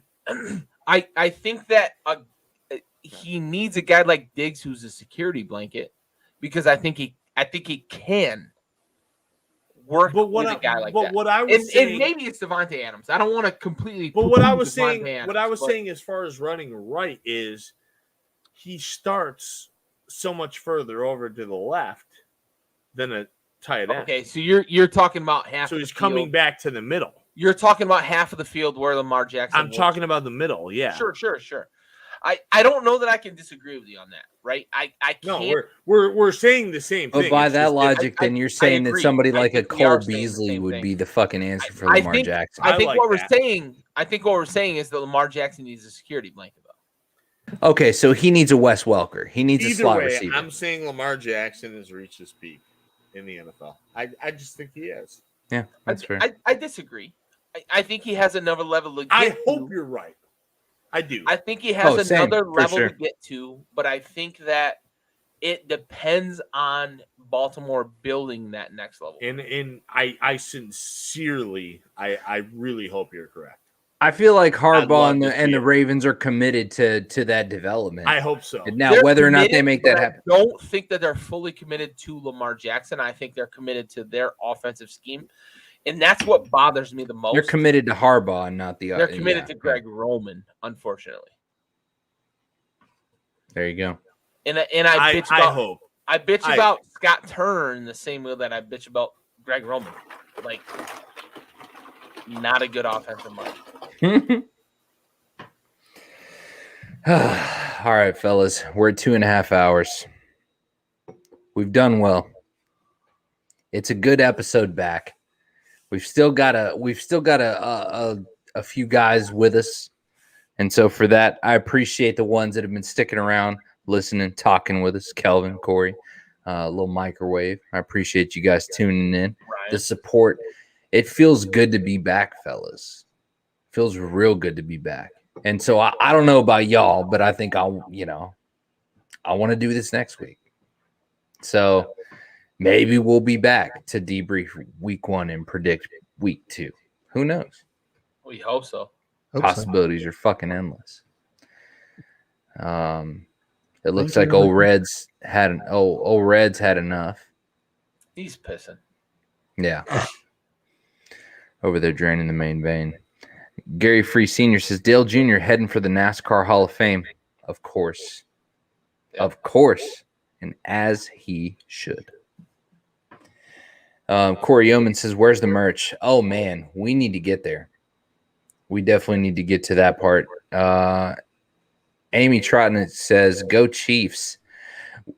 Aaron Alta says, no college ball. I mean, well, Aaron, it took us 2.5 hours to go over NFL shit. So what do you think college ball? So hey, listen, y'all, we had 7 months worth of shit to for those that are asking about other sports too, right? Like we've been discussing it, talking about multiple shows throughout the week. So it's not a non-starter. It's a matter of us figuring out how much time we have to do schedule. And honestly, be completely prepared to see even 1, maybe 2 guys on the show. It doesn't matter. I mean, whatever sport we can cover. I know Andy is really anxious to talk college football, and he's really anxious to talk NASCAR. And he can't wait. And so NASCAR, baseball. He's in on those automatically. Stove. Yes. Coming straight for the college show going. Dude, I'm game. Yeah. Corey Yeoman says, what about special guests? So there was a point prior to our hiatus where I was probably spending Raul was killing 3 to 4 days a week talking to different people, everything from Medal of Honor recipients to professional MMA fighters, so on and so forth. I may or may not have our logo going up on a professional MMA banner on Connor's next fight. So Kelvin says, got 2 tickets to Bristol next week. Action right there. That's sick. Calvin, damn. Let's go fucking live at Bristol. Well, I have a cat that's biting me. All right. No, that's the microphone, dude. Come on, dude. She's an asshole. Fucking cat's like, what the fuck is that? Bristol, there's definitely let's go. There's definitely plenty of sports that we do need to cover. Well, listen, if any of you cucks want to get on here and go, we can go toe to toe too. Like we can. I mean, I know. Listen, interested in joining the team? No, fuck the team. Let's fight. Jeez, fuck. Okay. I know Gary will argue with you. I'll argue with you. My man went full Irish on that last statement. Listen. I mean, he just fuck. I ain't talking about the team. I'm talking about your wife was in the DMs. Your wife's in me DMs. You'll do nothing. That'll be a good one coming up. There's a really good UFC event coming up. Yep. Few weeks. Plenty of shit. 2 weeks, I think. Is it 267? Yeah, we two weeks and then 4 weeks. We've got really two really good ones coming up. Kelvin thinks he's got hot takes that we can't take. No, he doesn't, dude. No. I'm telling you. Hey, I know this. You know what? I've never been out hot taked by somebody with the last name LaPierre. Listen, Kelvin. You know, Kelvin, you dainty bitch. I appreciate I appreciate you tuning in on the show. Bring that. He's a good dude. He's a good dude. But listen, if you want smoke, so that's points away already. Oh, he's a Cowboys fan. Yeah, his hot take. Lay off him, man. Lay off him. All right, guys. He's a good guy in my book. Listen, I've argued with him before, and I'm clearly the victor. He knows this. He gets it. Listen, all I'm saying, Kelvin, enough out of you, Andy, over there in the northeast corner. Listen, Kelvin, in the words of J. Cole, if you want smoke, I'm a whole nicotine company. All right. God, so I'm here. That's it. Calvin, let's go to Bristol. There it is. There it is. Microwave. Thanks everyone for coming in tonight. Microwave's trying to get in on the action. Kelvin says, "Don't be on tomorrow." I'd offer to join, but if I remember correctly, it's an incomplete sentence. She left it there. She said, "Y'all need a gal." Anyways, man, it is good to be back, lady and gentlemen. Good to see you guys. Good to see the comments live and popping again. Kelvin, all the regulars, the tried and true little microwave, some of the newcomers. I believe we saw a few of them tonight. I appreciate you guys tuning in. We will be back next week. Now that football season has started, I promise we are going to do what we do best, and that's try. You know? So we can do that. Try. From all of us here at the gang here with the brand Backyard Sports. This is Backyard Blitz, brought to you by Backyard Sports. My name's Raul Herrera. I got Andy Flint. I got Gary Freeze. I got Josh Stovall, the Big Stove. We're fucking out of here. The entire oven.